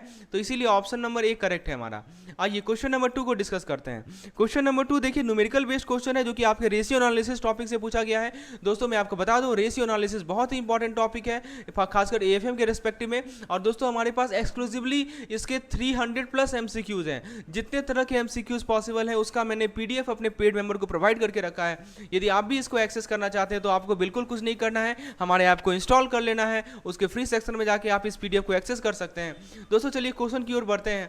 क्वेश्चन में आपसे पूछा जा रहा है कि कंपनी ए का करंट रेशियो एसेट है $50,000, करंट लायबिलिटी है $20,000। आपसे करंट रेशियो पूछा गया। It is very very simple question. दोस्तों करंट रेशियो क्या होता है, करंट रेशियो एक तरह का लिक्विडिटी रेशियो है। क्या है दोस्तों, ये एक लिक्विडिटी रेशियो है। ये क्या करता है, बेसिकली ये मेजर करता है कि कंपनी की क्षमता है या नहीं है कि वो अपने शॉर्ट टर्म ऑब्लिगेशन को मीट कर सके। तो this is the point, short term obligation, कि कंपनी कैपेबल है अपने शॉर्ट टर्म ऑब्लिगेशन को मीट करने में। ये हमें कौन बताता है, लिक्विडिटी रेशियो बताता है, राइट। तो जैसे यहाँ पे देखिए आप कंपनी का आपको चलिए ये क्लियर है कैसे कैलकुलेट करते हैं। तो इसको कैलकुलेट करने का तरीका है करंट एसेट को करंट लायबिलिटी से डिवाइड कर लीजिए। अब जरा इस केस में आइए, इस केस में करंट एसेट कितना है $50,000, करंट लायबिलिटी कितना है $20,000। तो करंट रेशियो कितना हो जाएगा, सिंपली आप 50,000 को 20,000 से डिवाइड कर दीजिए। So this will give you how much, 2.5, right. तो कहने का मतलब कि कंपनी ए का 2.5 टाइम्स करंट एसेट ज़्यादा है। मतलब दोस्तों इसके पास अच्छा क्षमता है, राइट, कि वो अपने शॉर्ट टर्म ऑब्लिगेशन को मीट कर सकेगा। तो करंट रेशियो हाई होना ये साइन हो सकता है कि कंपनी अपने एसेट को एफिशिएंटली यूज नहीं कर रही है। ऐसा मत समझिएगा कि करंट एसेट हाई है तो बहुत अच्छी बात है, बिल्कुल नहीं। करंट रेशियो दोस्तों यदि हाई है इसका मतलब ये हुआ कि कंपनी अपनी करंट एसेट को एफिशिएंटली यूज नहीं कर रही है, राइट। तो आपको समझ में आया। अच्छा अब आप पूछेंगे कि करंट एसेट होता क्या है, तो इसके बारे में जान लेते हैं। दोस्तों ये वो एसेट होता है जिसको आप कैश में कन्वर्ट कर सकते हैं 1 साल के अंतर्गत। जैसे कि मैं आपको एग्जांपल बताऊं, जैसे मान लीजिए कैश ले लीजिए या आप अकाउंट रिसीवेबल की बात कर लीजिए। तो दोस्तों हमारे वीडियो सेशन में आपको एक एक चीज़ का एक्सप्लेनेशन मिलेगा। This is the perfect way of learning. So either you talk about cash, either you talked about account receivable, either you talked about inventory, either you talk about prepaid expense. So these are all types of your current asset. यदि हम बात करें current liability की, दोस्तों current liability वैसा obligation होता है जो कि 1 साल के अंदर ड्यू है, राइट। तो फ्रेंड्स इसका एग्जाम्पल की यदि हम बात करें तो इसका एग्जाम्पल आप ले सकते हैं अकाउंट पेबल, राइट। आप ले सकते हैं दोस्तों अकाउंट पेबल। हमारे रेशियो एनालिसिस वीडियो को देखिए, मैंने एक एक चीज़ों को अच्छे से समझाया है। अकाउंट पेबल ले सकते हैं दोस्तों, आप एक्रूड एक्सपेंस ले ले सकते हैं, you can take accrued expense as an example, okay, accrued expense ले सकते हैं आप, शॉर्ट टर्म डेप्ट ले सकते हैं। So these are the example of current liability. और दोस्तों करंट रेशियो क्या होता है? करंट रेशियो मैंने बताया कि आपकी कंपनी की कितनी क्षमता है कि वो अपने शॉर्ट टर्म ऑब्लिगेशन को मीट कर सके। तो दोस्तों यदि आपसे पूछा जाए बताइए कि करंट रेशियो कितना से कितना होना चाहिए गुड के लिए, आइडियल के लिए, तो याद रखिएगा 1 से 2, ठीक है। तो करंट रेशियो यदि 1 से कम है, इसका मतलब ये हुआ कि कंपनी के पास करंट एसेट है ही नहीं कि वो अपने शॉर्ट टर्म ऑब्लिगेशन को पे कर सके। और दोस्तों यदि करंट एसेट 2 से ज्यादा है, इसका मतलब कि कंपनी अपने एसेट को एफिशिएंटली यूज नहीं कर रही है। समझ में आ गया एक पॉइंट? That's all. तो देखिए एक क्वेश्चन से मैंने आपको 5 क्वेश्चन समझा दिया। करंट एसेट क्या होता है, करंट लायबिलिटी क्या होता है, करंट रेशियो क्या है, कैसे निकाला जाता है, करंट रेशियो को कैसे आप इंटरप्रेट करेंगे, एक आइडियल रेशियो क्या होता है। So all this thing we have discussed in this particular question. Now let's come to the question number 3। Question number 3 आपके स्क्रीन पर है। क्वेश्चन में पूछा जा रहा है आपसे कि कंट्रीब्यूशन मार्जिन पर यूनिट दे रखा है 100 रुपया, सेलिंग प्राइस पर यूनिट दे रखा है 250 रुपया, आपसे पीवी रेशियो पूछा जा रहा है। आइए समझते हैं एक एक एस्पेक्ट को इस पार्टिकुलर क्वेश्चन का। सबसे पहली बात, ये कंट्रीब्यूशन मार्जिन पर यूनिट होता क्या है? दोस्तों मैं सिंपल भाषा में समझाता हूं। Amount of money each unit sold contribute to covering the fixed cost. ध्यान दीजिएगा दोस्तों, क्या कर रहा है कि एक यूनिट को आपने बेच दिया, एक यूनिट को जब आपने बेचा तो कितना फिक्स्ड कॉस्ट आपको कवर कर पा रहे हैं, राइट। जैसे मैं आपको एग्जांपल समझाता हूं, जैसे यहाँ पे कंट्रीब्यूशन मार्जिन कितना दे रखा है 100 रुपया, मतलब एक यूनिट को बेचने पर आप 100 रुपया फिक्स्ड कॉस्ट को कवर कर रहे हैं, right. So this is contribution margin. दूसरा पॉइंट है सेलिंग प्राइस पर यूनिट। ये समझते हैं ना आप, सेलिंग प्राइस वो प्राइस होता है जिस पे प्रत्येक यूनिट को बेचा जा रहा है। तो प्रत्येक यूनिट को कितना बेचा जा रहा है? 250 रुपये बेचा जा रहा है। अच्छा, अब तीसरा टर्म है पीवी रेशियो। दोस्तों पीवी रेशियो क्या करता है? ये मेजर करता है कि प्रत्येक 1 रुपया बेचने पर, देखिए, it measures the percentage of each sale rupee that is available to cover fixed cost and generate a profit. देखिए यहाँ पे पीवी रेशियो हम लोग निकालते हैं। पीवी रेशियो बताता है आपको कि परसेंटेज ऑफ ईच सेल, यानी आपने 1 रुपया यदि सेल किया ना तो उसका कितना परसेंटेज जो है फिक्स्ड कॉस्ट को कवर करेगा और प्रॉफिट जनरेट करेगा, right. That is called PV ratio. चलिए अब जरा हम लोग कैलकुलेट करते हैं कैसे पीवी रेशियो निकाला जाएगा। बहुत सिंपल है दोस्तों, पीवी रेशियो का करेक्ट आंसर है यहाँ 40%। ओके, मैं आपको सॉल्यूशन ही बता देता हूँ। Let me show you the solution also, how to find the PV ratio. देखिए पीवी रेशियो का फॉर्मूला होता है contribution margin upon selling price into 100। यहाँ पे कंट्रीब्यूशन मार्जिन कितना है? 100 है, सेलिंग प्राइस कितना है? 250 है, तो ये 40% आ गया। दोस्तों पीवी रेशियो 40% का क्या मतलब हुआ कि आपका यदि 250 रुपया का सेल हो रहा है, प्रत्येक 250 रुपया के सेल के लिए 100 रुपया जो है ना, 100 रुपीज़, वो फिक्स्ड कॉस्ट को कवर कर रहा है, राइट। समझ रहे हैं बात को? मतलब प्रत्येक 250 रुपया के आपका जो खर्चा हो रहा है उसमें 100 रुपया फिक्स्ड कॉस्ट कवर हो रहा है, ठीक है। तो पीवी रेशियो आपको ये बता रहा है कि एक सेल का कितना पैसा आपको फिक्स्ड कॉस्ट को कवर कर रहा है। अब ये बताइए दोस्तों कि पीवी हायर है, इसका क्या मतलब है? दोस्तों पीवी रेशियो हायर का मतलब ये होता है कि आप ज़्यादा प्रॉफिट बना रहे हैं पर सोल्ड में, ठीक है। ये अच्छा चीज़ है। इसका मतलब कि आपका लोअर ब्रेक इवन पॉइंट है। देखिए पॉइंट को समझिए, आपका पीवी रेशियो हाई है दोस्तों, इसका मतलब कि आपका ब्रेक इवन पॉइंट कम है, right. So break even point लो है। और दोस्तों लेकिन पीवी रेशियो हायर होने का मतलब ये भी तो हो सकता है कि आपका वेरिएबल कॉस्ट हाई हो, right. This is also possible that your variable cost is high. ऐसा तो जरूरी नहीं है कि फिक्स कॉस्ट कम होगा, right. Variable cost can also be high. तो ये खराब चीज़ है दोस्तों, क्योंकि आप वहाँ पे लेस प्रॉफिटेबल होंगे। आपको मान लीजिए कि पीवी रेशियो इंप्रूव करना है, कैसे इंप्रूव कीजिएगा बताइए? तो पीवी रेशियो इंप्रूव करना है ना, तो सबसे पहला तरीका है कि सेलिंग प्राइस को बढ़ा दीजिए, ठीक है। सेलिंग प्राइस को बढ़ाइएगा तो कंट्रीब्यूशन मार्जिन पर यूनिट बढ़ेगा, जिस कारण से आपका पीवी रेशियो बढ़ेगा। सिंपल सी बात है। देखिए ना, यहाँ पीवी रेशियो का फॉर्मूला ही होता है contribution margin upon selling price. दूसरा तरीका है दोस्तों, आप वेरिएबल कॉस्ट को कम कर दीजिए, वीसी को कम कर दीजिए। तो वीसी क्या होगा? वीसी को कम करने से क्या होगा? आपका कंट्रीब्यूशन मार्जिन पर यूनिट बढ़ेगा, आपका पीवी रेशियो बढ़ेगा। और तीसरा तरीका है दोस्तों कि आप सेल्स वॉल्यूम को बढ़ा दीजिए। So what you do, you increase the sales volume. इससे क्या होगा कि आपका टोटल कंट्रीब्यूशन मार्जिन बढ़ेगा, क्योंकि आपके पीवी रेशियो को बढ़ाएगा। तो देखिए दोस्तों, एक क्वेश्चन से कितना क्वेश्चन बन सकता है। पीवी रेशियो क्या होता है, कंट्रीब्यूशन मार्जिन पर यूनिट क्या होता है, सेलिंग प्राइस पर यूनिट क्या होता है, कैसे आपस में कोरिलेटेड है, पीवी रेशियो ज्यादा होना चाहिए या कम होना चाहिए, पीवी रेशियो कैसे बढ़ाया जाए। So all this aspect we have touched in this particular question. Now let's come to the next part. So next question आपके स्क्रीन पर है। इसमें आपसे पूछा जा रहा है, एक कंपनी का करंट एसेट दे रखा है 2 लाख रुपया का, करंट लायबिलिटी दे रखा है 80,000 रुपया का। यदि कंपनी का जो इन्वेंट्री है उसको करंट एसेट से आप एक्सक्लूड कर दें तो क्विक क्विक रेशियो क्या होगा? दोस्तों पहले एक एक एस्पेक्ट को समझिए। यहाँ पे एक कीवर्ड है करंट एसेट। करंट एसेट समझते हैं ना आप? करंट एसेट वैसा एसेट होता है जिसको आप कैश में कन्वर्ट कर सकते हैं 1 साल के अंतर्गत, जो कि यहाँ पे दे रखा है 2 लाख। करंट लायबिलिटी वैसा लायबिलिटी होता है, वैसा ऑब्लिगेशन होता है जो कि ड्यू होता है 1 साल के अंदर। अब दोस्तों यहाँ पे पूछा क्या जा रहा है? Quick ratio. What is quick ratio?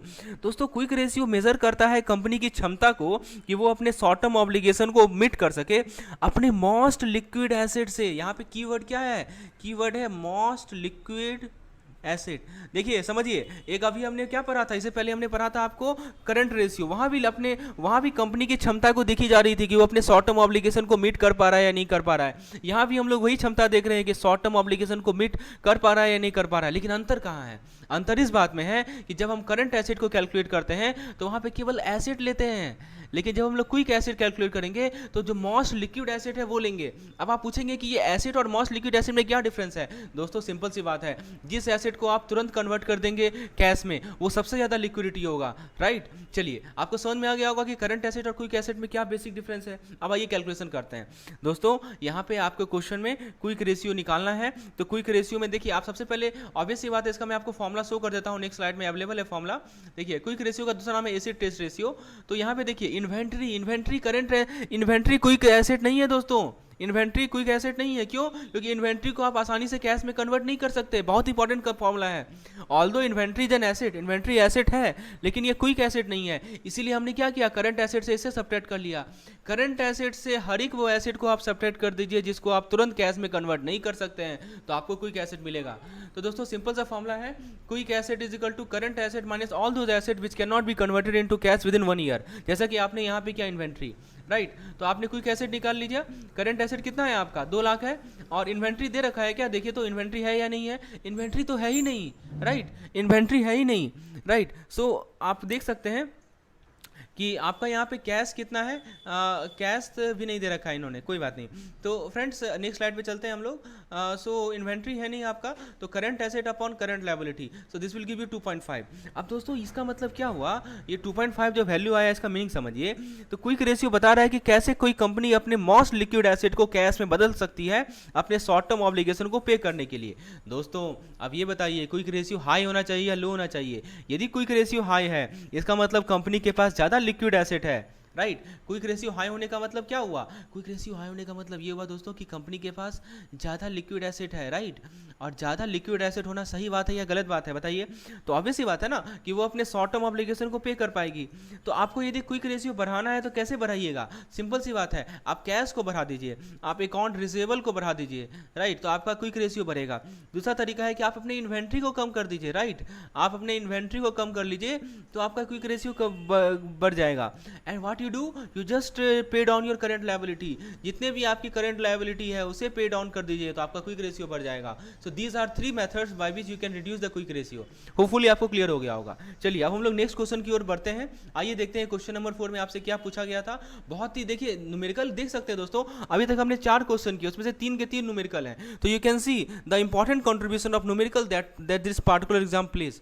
AFM में दोस्तों न्यूमेरिकल का बहुत इंपॉर्टेंट कंट्रीब्यूशन है। तो फ्रेंड्स इट रिक्वायर प्रैक्टिस, और दोस्तों प्रैक्टिस के लिए हमारा डेली क्विज आपके लिए सफिशिएंट है। डेली क्विजेस आपको फ्रीली कंडक्ट किया जा रहा है हमारे टेलीग्राम चैनल पे और दोस्तों हमारे ऐप पे। तो आपको करना क्या है, बेसिकली ऐप को इंस्टॉल कर लेना है, उसके फ्री सेक्शन में जाना है और आपको डेली क्विजेस देनी है, तब आप जाके इस तरह के क्वेश्चन को डेली बेसिस पे प्रैक्टिस कर पाएंगे। चलिए आगे क्वेश्चन को देखते हैं। क्वेश्चन में आपसे पूछा जा रहा है कि एक कंपनी ने एक मशीन खरीदा, राइट, और आपको डाटा दे रखा है कि इस मशीन के बारे में डेटा दे रखा है दोस्तों।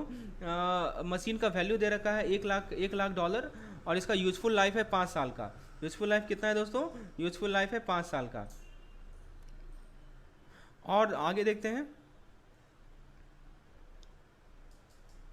सो फ्रेंड्स उसके बाद पूछा जा रहा है साल्वेज वैल्यू दे रखा है $10,000 का, और कंपनी जो है रिटर्न डाउन वैल्यू मेथड को यूज करती है, डेप्रिसिएशन रेट है 30% का। तो आपसे पूछा गया बुक वैल्यू कितना होगा मशीन का 3 साल के यूज होने के बाद। आइए एक एक एस्पेक्ट को समझते हैं। देखिए सबसे पहले यहाँ पे एक टर्म लिखा गया है return down value method. What is the meaning of this? इसका मतलब समझिए। देखिए ये मेथड है डेप्रिसिएशन निकालने का। ये क्या करता है कि एसेट का जो कॉस्ट है ना, यहाँ पे की वर्ड है कॉस्ट ऑफ एसेट। तो जो एसेट का कॉस्ट है उसको एलोकेट करता है। कहाँ एलोकेट करता है? It allocates the cost of asset, it allocates the cost of asset over it's useful life. कहाँ पे एलोकेट करेगा? यूजफुल लाइफ में एलोकेट करेगा, right. It allocate the cost of asset over the useful life in a systematic and rational manner. ठीक है, एक तो हमारे पास ये रिटर्न डाउन वैल्यू मेथड है, एक हमारे पास स्ट्रेट लाइन मेथड होता है। ठीक है, तो दोस्तों यहाँ पे रिटर्न डाउन वैल्यू मेथड में एक और पॉइंट याद रखिएगा, ये साल्वेज वैल्यू को भी ध्यान में रखता है। It consider the salvage value. अब आप पूछेंगे ये साल्वेज वैल्यू क्या होता है? दोस्तों साल्वेज वैल्यू का मतलब ये होता है कि जब कोई एसेट का यूजफुल लाइफ खत्म हो जाएगा तब जो उसका वैल्यू होगा उसे साल्वेज वैल्यू कहते हैं। यानी किसी भी एसेट का यूजफुल लाइफ समाप्त होने पर जो वैल्यू होता है उसे हम लोग साल्वेज वैल्यू कहते हैं। क्लियर है? चलिए, आप डेप्रिसिएशन रेट तो समझते ही होंगे। What is the meaning of this depreciation rate? So basically it means that the percentage of the asset cost that is depreciated year. यानी दोस्तों एसेट का कितना कॉस्ट हर एक साल डेप्रिसिएट हो रहा है, वही होता है डेप्रिसिएशन रेट। अब देखिए इस क्वेश्चन में कंपनी ने $1,00,000 का मशीन खरीदा, इसका यूजफुल लाइफ था 5 साल का, और दोस्तों साल्वेज वैल्यू है $10,000 का, डेप्रिसिएशन रेट है 30% का। दोस्तों सबसे पहले आपको बुक वैल्यू निकालना है। क्या निकालना है? Book value. कैसे निकालेंगे बुक वैल्यू? देखिए बुक वैल्यू निकालने का बहुत सिंपल सा फॉर्मूला है, cost of asset minus accumulated depreciation. ठीक है, तो एसेट के कॉस्ट में से डेप्रिसिएशन को माइनस कर लीजिए। अब आप पूछेंगे कि ये एक्यूमुलेटेड डेप्रिसिएशन कैसे निकालें, how to calculate this accumulated depreciation. तो दोस्तों देखिए बहुत सिंपल सा तरीका है। एक्यूमुलेटेड डेप्रिसिएशन निकालने के लिए आप क्या कीजिए कि डेप्रिसिएशन का जो रेट है, डेप्रिसिएशन के रेट को मल्टीप्लाई कर लीजिए कॉस्ट ऑफ एसेट में से और माइनस साल्वेज वैल्यू में से। राइट, देखिए डेप्रिसिएशन रेट कितना है 0.3, कॉस्ट ऑफ एसेट कितना है 1,00,000 और साल्वेज वैल्यू कितना है 10,000। राइट, तो इसका वैल्यू आपको कितना मिलेगा बताइए? This will give you 27,000। ये 27,000 क्या निकला आपका? 27,000 निकला दोस्तों आपका एक्यूमुलेटेड डेप्रिसिएशन। राइट, 27,000 आपको क्या मिला? Accumulated depreciation. अब दोस्तों आपने एक्यूमुलेटेड डेप्रिसिएशन निकाल लिया 27,000। अब आपसे क्या पूछा गया है? आपसे पूछा गया है कि बुक वैल्यू बताओ। सिंपल है ना दोस्तों, कैसे निकालिएगा बुक वैल्यू? तो सिंपल सी बात है कि कॉस्ट ऑफ एसेट में से आपका जो एक्यूमुलेटेड डेप्रिसिएशन है उसको माइनस कर लीजिए। कॉस्ट ऑफ एसेट कितना? 1,00,000। ठीक है, और 27,000 माइनस करेंगे तो कितना मिलेगा? 73,000। दोस्तों यहाँ पे ऑप्शन में नहीं दिया हुआ है, मैं इसे ऑप्शन नंबर सी को बना देता हूँ 73,000, तो ऑप्शन नंबर सी करेक्ट है। कहने का मतलब क्या हुआ कि 3 साल आपने उस मशीन को यूज किया तो उस मशीन का जो बुक वैल्यू होगा वो कितना होगा? 73,000। लेकिन दोस्तों कंपनी को अपने 4th ईयर के लिए डेप्रिसिएशन एक्सपेंस को भी तो रिकॉर्ड करना पड़ेगा, जिस कारण से इसका डेप्रिसिएशन बुक वैल्यू जो है कम घट कर कितना हो जाएगा? It will reduce to $16,800। चलिए आगे देखते हैं। लेट्स बताया जा रहा है कि जो मैक्सिमम अलाउड क्रेडिट है एक साल में एक स्मॉल सेविंग अकाउंट में वो कितना है? 10,000, 20,000, 50,000 या 1,00,000। तो दोस्तों सही जवाब है इसका 1,00,000 रुपया। तो जो मैक्सिमम क्रेडिट है एक साल में जो अलाउ किया जाता है स्मॉल सेविंग अकाउंट में वो है दोस्तों 1,00,000 rupees. Option number D correct है। चलिए आगे देखते हैं दोस्तों। नेक्स्ट क्वेश्चन है डेप्रिसिएशन जो है बताया जा रहा है, डेप्रिसिएशन जो है वो किस मेथड के द्वारा होता है during first and second year? तो पहला है स्ट्रेट लाइन मेथड, दूसरा है डबल डिक्लाइनिंग मेथड, तीसरा है रिटर्न डाउन मेथड, चौथा है सम ऑफ डिजिट मेथड। तो दोस्तों डेप्रिसिएशन किस मेथड के द्वारा होता है ये पूछा जा रहा है आपसे पहला और सेकेंड ईयर में। तो दोस्तों सही जवाब है इसका double declining method. Option number B correct है। नेक्स्ट पॉइंट में क्या बताया जा रहा है दोस्तों कि सेल्स पे क्या इफेक्ट पड़ेगा यदि सेल्स रिटर्न जो है 50,000 पोस्ट किया गया 48,200 और परचेज रिटर्न जो है 46,000 पोस्ट किया गया 47,800। दोस्तों सिंपल सी बात है, आपने सेल्स रिटर्न क्या किया 50,000 को पोस्ट कर दिया 48,200, मतलब दोस्तों 800 जो है डाउन पोस्ट कर दिया, 800 कम पोस्ट कर दिया, और परचेज रिटर्न 46,000 का था उसको आपने 47,800 मतलब आपने 1800 ज़्यादा पोस्ट कर दिया। तो अल्टीमेटली क्या होगा कि 28 से ज़्यादा पोस्ट कर दिया। ठीक है, देखिए इधर 1800 का है और उधर जो है उधर भी 1800 का है। तो अल्टीमेटली आपका जो प्रॉफिट एंड लॉस अकाउंट है वो 3600 से बढ़ जाएगा। ऑप्शन नंबर बी करेक्ट है। दोस्तों यदि आप इस तरह के ये जो PDF है ये आप चाहते हैं दोस्तों तो हमारे टेलीग्राम चैनल के साथ जुड़ जाइए। टेलीग्राम चैनल का लिंक आपको डिस्क्रिप्शन में मिलेगा। आपको मैं ये PDF प्रोवाइड कर दूंगा। ये 400 क्वेश्चन का PDF सेट है जिसमें प्रीवियस ईयर क्वेश्चन डाले गए हैं। आपके एग्जामिनेशन में बहुत हेल्पफुल होगा, तो मैं आपको फ्रीली प्रोवाइड कर दूंगा। आप हमारे टेलीग्राम ग्रुप में लिंक डिस्क्रिप्शन में उससे जुड़ जाइए।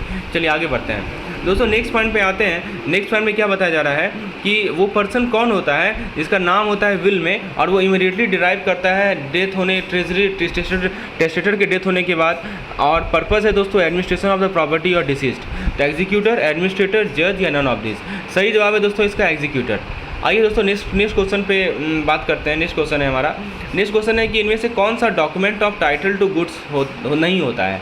Bill of landing, railway receipt, airway bill, warehouse keeper receipt, wharfinger receipt. दोस्तों सही जवाब है इसका एयरवे विल। एयरवे विल जो है आपका document of title to good नहीं होता है। दोस्तों नेक्स्ट सवाल पे आते हैं। हमारा क्वेश्चन है कि बॉन्ड जिसको ट्रेड किया जा रहा है इन्वेस्टमेंट ग्रेड के द्वारा बिलो द इन्वेस्टमेंट ग्रेड जो कि क्रेडिट रेटिंग एजेंसी देती है, उसे क्या कहते हैं? Convertible bond, zero coupon bond, high yield bond या इन्फ्लेशन इंडेक्स बॉन्ड। मतलब जिस बॉन्ड का ट्रेडिंग हो रहा है दोस्तों below the investment grade by the credit rating agency, इसे कहा जाता है हाई यील्ड बॉन्ड।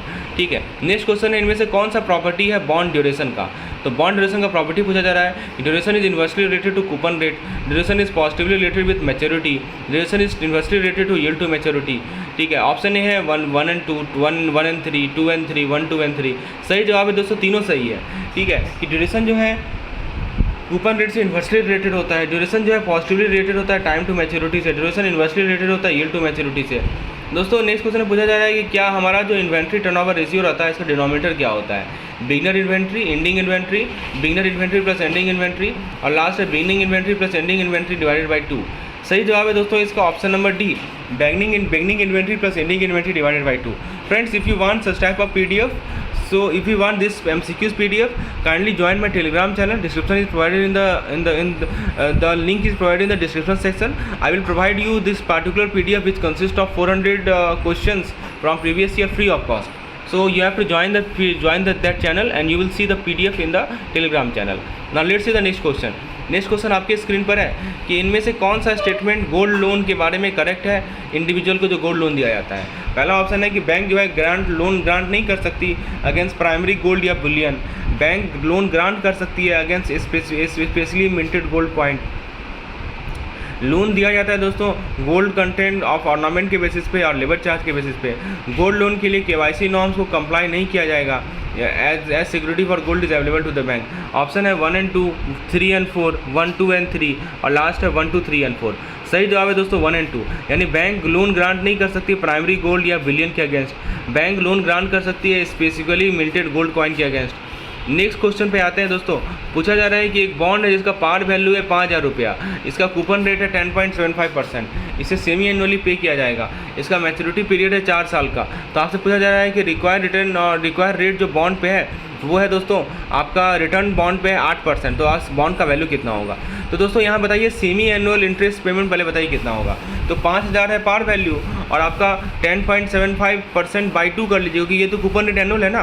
तो 10.75 को 2 से डिवाइड कर लीजिए और 5000 से गुना कर लीजिए तो आपको सेमी एनुअल इंटरेस्ट पेबल हो जाएगा 268.75। ठीक है, अब दोस्तों प्रिंसिपल रिपेमेंट कब है? 4 साल के अंत में है। वो कितना है? 5000 का है, 5000 देना ही पड़ेगा ना।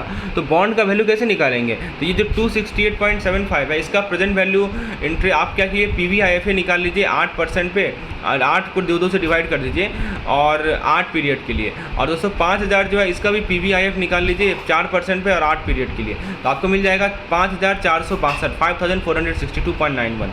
दोस्तों नेक्स्ट क्वेश्चन आपके स्क्रीन पर है। एक पर्सन, देखिए सब सारा क्वेश्चन जो प्रीवियस ईयर पूछा गया है मैं आपको कंपाइल करके प्रोवाइड कर रहा हूँ। यदि आपको इस तरह का वीडियोस PDF MCQ चाहिए तो हमें इस नंबर पर व्हाट्सएप करके प्राप्त कर सकते हैं। दोस्तों बताया जा रहा है कि एक पर्सन है जो कि यूरो को रेमिट करना चाह रहा है और कोई कोटेशन नहीं है बैंक के साथ यूरो का।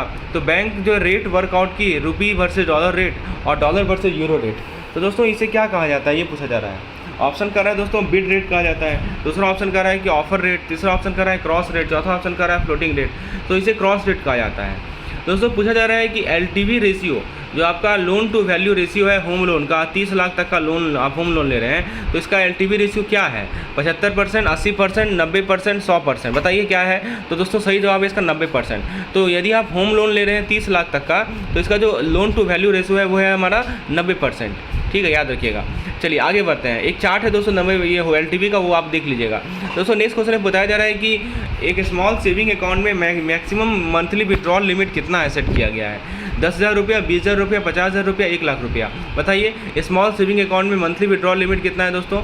मैक्सिमम मंथली विड्रॉल लिमिट है स्मॉल सेविंग अकाउंट का 10,000 रुपया। ऑप्शन नंबर ए करेक्ट है। दोस्तों पूछा जा रहा है कि जो सीक्वेंस ऑफ पेमेंट होता है जो कि इरेगुलर पीरियड में होता है over a given time interval, इसे क्या कहते हैं? Principal, interest, sinking fund, annuity. तो बताइए सही जवाब क्या है दोस्तों? इसका सही जवाब है एन्युटी। नेक्स्ट क्वेश्चन पे आते हैं। नेक्स्ट क्वेश्चन में पूछा जा रहा है कि ट्रायल बैलेंस को प्रिपेयर करने के बाद ये देखा गया कि जो गुड्स है 10,000 का उसे अशोक और सन को बेचा, पोस्ट किया गया 1000 रुपये में अपने उसके अकाउंट में। तो ये रेक्टिफिकेशन एंट्री क्या होगा, तो ये रेक्टिफिकेशन, इसको रेक्टिफाई कैसे करेंगे कि सस्पेंस अकाउंट को डेबिट कर लीजिए अशोक और सन से 9,000 रुपये का, अशोक और सन को डेबिट कर लीजिए सेल्स का 9,000 का, sales account debit to suspense account ₹10,000, Ashok and sons debit to suspense account ₹9,000। दोस्तों रेक्टिफिकेशन को मैंने सिंपल भाषा में अपने लेक्चर में समझाया है। If you want those type of lecture kindly WhatsApp me on number shown on the screen. दोस्तों जहाँ तक इस सवाल की बात है तो सही जवाब है दोस्तों कि अशोक सन क्या करेगा, सस्पेंस अकाउंट को डेबिट कर लेगा 9,000 रुपये से। Option number D is correct. Next question है कि किसी पॉपुलेशन का किसी सिटी का पॉपुलेशन आपको बताना है और करंट ईयर 24 नहीं, आज के साल आज के समय में 24 लाख है करंट पॉपुलेशन ऑफ सिटी और 7% बढ़ रहा है हर एक साल, तो 6 साल के बाद पॉपुलेशन कितना होगा। तो यहाँ पे दोस्तों आपको कंपाउंड इंटरेस्ट का फॉर्मूला लगाना है, A = P 1 + R whole to the power D। P की जगह 24 लाख लिख दीजिए, R की जगह 0.07 लिख दीजिए और T की जगह 6 लिख दीजिए, तो आपको मिल जाएगा 36,01,753, 36,01,750। चार आप देखते हैं, नेक्स्ट क्वेश्चन है कि 4 साल पहले क्या पॉपुलेशन था, तो इसके लिए आपको मान लीजिए कि 4 साल पहले पॉपुलेशन निकालने के लिए मान लीजिए P पॉपुलेशन था, तो P 1 + R whole to the power T = 24 lakh. यहाँ से आप P निकालेंगे तो आपको मिलेगा 18,30,943। नेक्स्ट क्वेश्चन पे आते हैं कि पॉपुलेशन का डिफरेंस क्या है उन सभी ईयर में। तो दोस्तों सिंपल है, आपने एक में निकाला 36,01,753 और एक में निकाला आपने 18,30,943। सब्ट्रैक्ट कर लीजिए दोस्तों, ठीक है, तो आप सब्ट्रैक्ट करेंगे तो आंसर मिल जाएगा।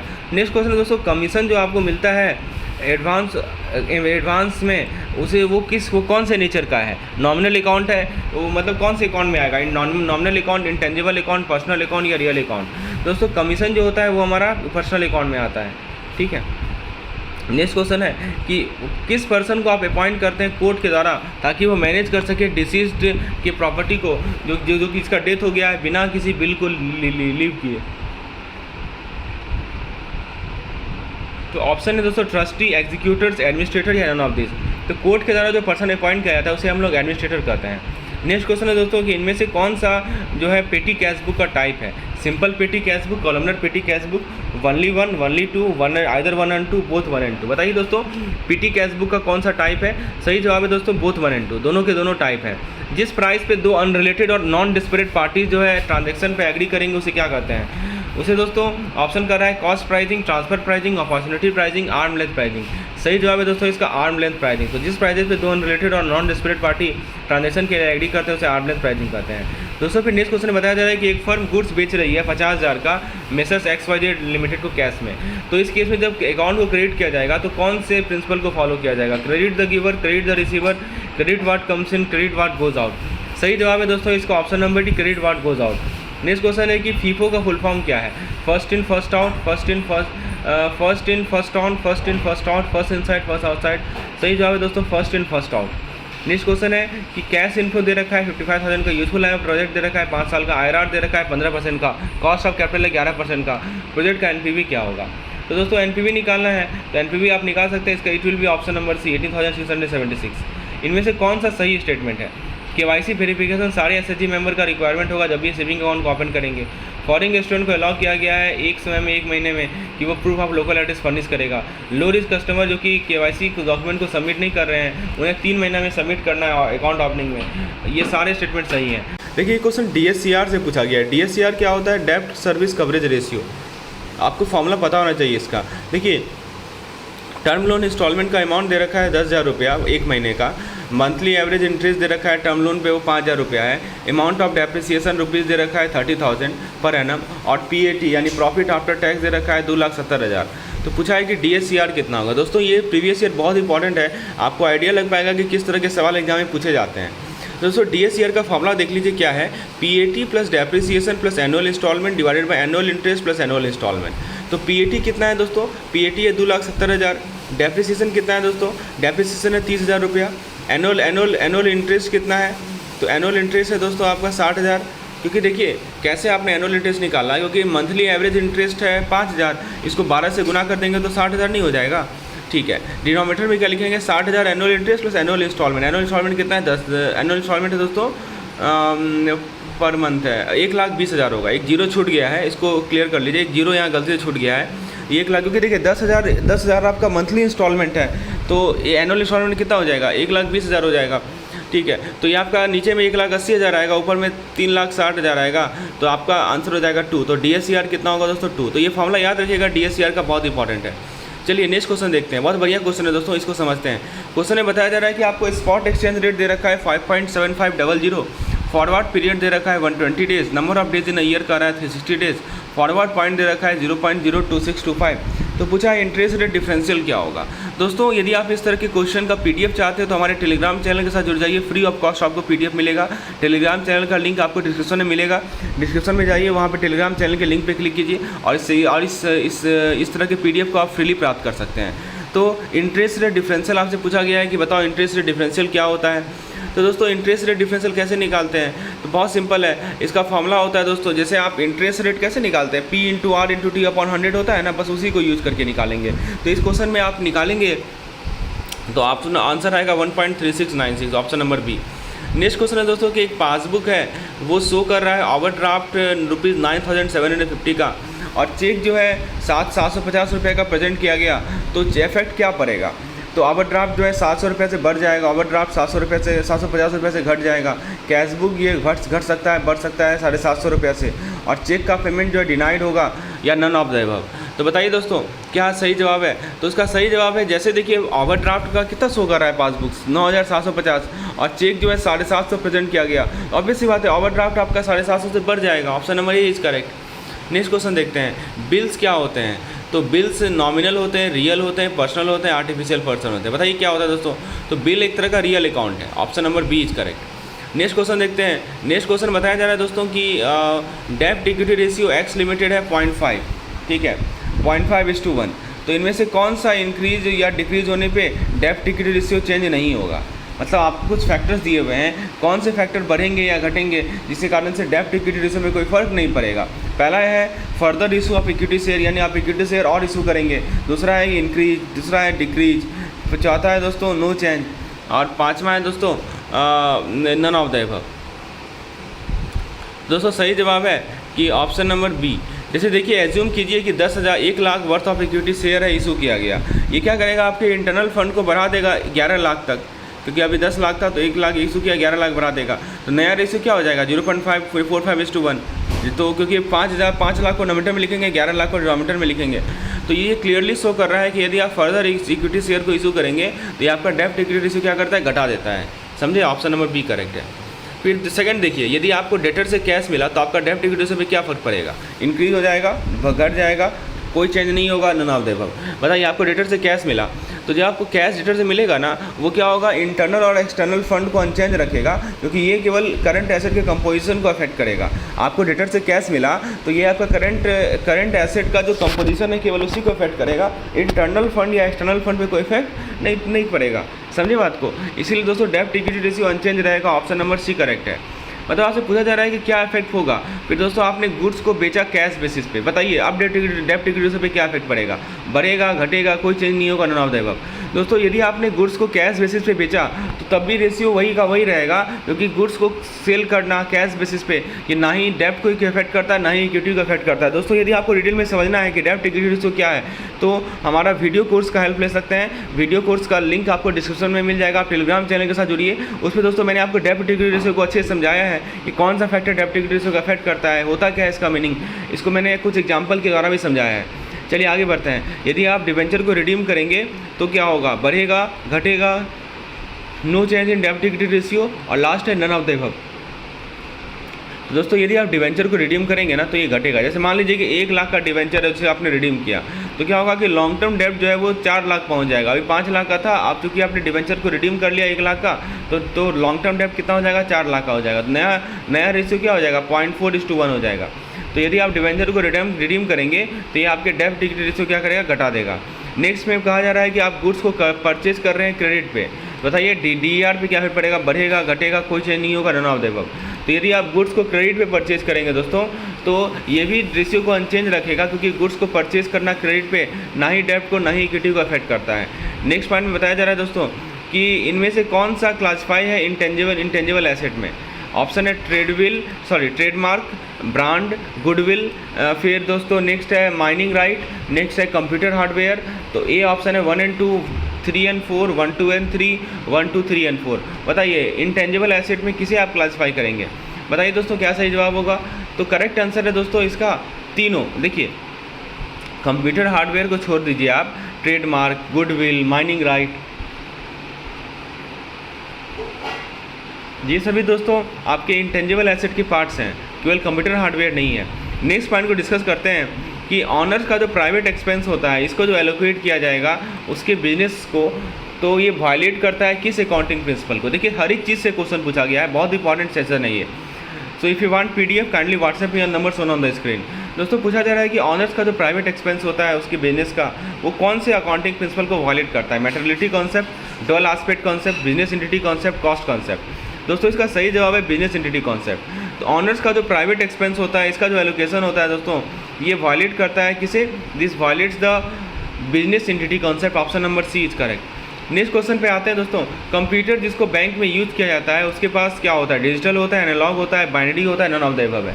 बताइए दोस्तों जिस कंप्यूटर को आप बैंक में यूज़ करते हैं वो क्या होता है? तो दोस्तों इनमें से कोई नहीं, ना डिजिटल है, ना एनालॉग है, ना बाइनरी है। नेक्स्ट क्वेश्चन देखते हैं। जब भी आपका स्टॉक का लॉस होता है किसी चोरी के कारण या फायर के कारण, तो इसे क्या माना जाएगा? टोटल लॉस माना जाएगा, नॉर्मल लॉस माना जाएगा, कंटिजेंट लॉस माना जाएगा, या एब नॉर्मल लॉस माना जाएगा? दोस्तों इसे माना जाता है हमारा एब normal loss. Option number D. Losses का भी बहुत सारा टाइप्स होते हैं, तो दिस इज कंसिडर्ड एज एब नॉर्मल लॉस। नेक्स्ट क्वेश्चन है दोस्तों, 2500 रुपये का सम है जो कि फर्म स्पेंड की, खर्च की, ताकि अपने वॉर नॉट पार्ट को रिप्लेस कर सके, तो इसको क्या माना जाएगा? Revenue expenditure, capital expenditure, deferred revenue expenditure, या इंटेंजिबल एसेट? दोस्तों ऑब्वियस ही बात है कि ये जो आपका 2500 रुपये का खर्च हुआ ताकि वॉर नॉट पार्ट को रिप्लेस कर सकें, this will be considered as revenue expenditure. Option number A is correct. Next question है, इनमें से कौन सा टेक्निक में जो आपका टाइम वैल्यू ऑफ मनी है उसे यूज़ किया जाता है जब आप कैपिटल इन्वेस्टमेंट प्रपोजल को इवैल्यूएट करते हैं? NPV method, payback period method, accounting rate of return method, any of the above? दोस्तों इसका सही जवाब है NPV method. Net present value method में जो टाइम वैल्यू ऑफ मनी है इसको यूज़ किया जाएगा जब आप कैपिटल इन्वेस्टमेंट प्रपोजल को इवैल्यूएट करेंगे। तो बताइए दोस्तों किस टेक्निक में जो टाइम वैल्यू ऑफ मनी को यूज़ किया जाता है तब जाके आप जो है इवैल्यूएट कर सके कैपिटल इन्वेस्टमेंट के प्रपोजल को?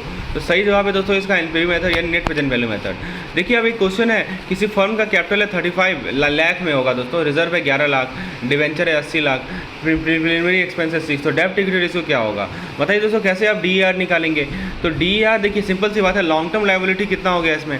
तो लॉन्ग टर्म लायबिलिटी 80 है। टेंजिबल नेटवर्थ कितना है दोस्तों? टेंजिबल नेटवर्थ कैसे निकालेंगे? देखिए 35 कैपिटल है, रिजर्व है 11, दोनों को जोड़ दीजिए कितना हो जाएगा? 46।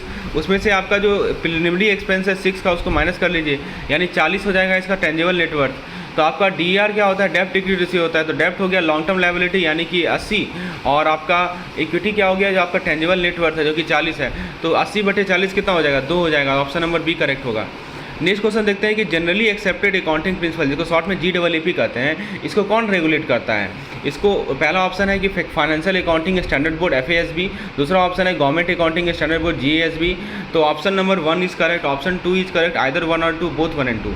सही जवाब है दोस्तों इसका both 1 and 2। So friends if you require any type of assistant for JIB kindly WhatsApp me on number shown on the screen. I will help you in the whatever way possible I have, so that you can cover your entire syllabus within the span of 20 days period, and you will achieve the flying color marks in your upcoming JIB examination।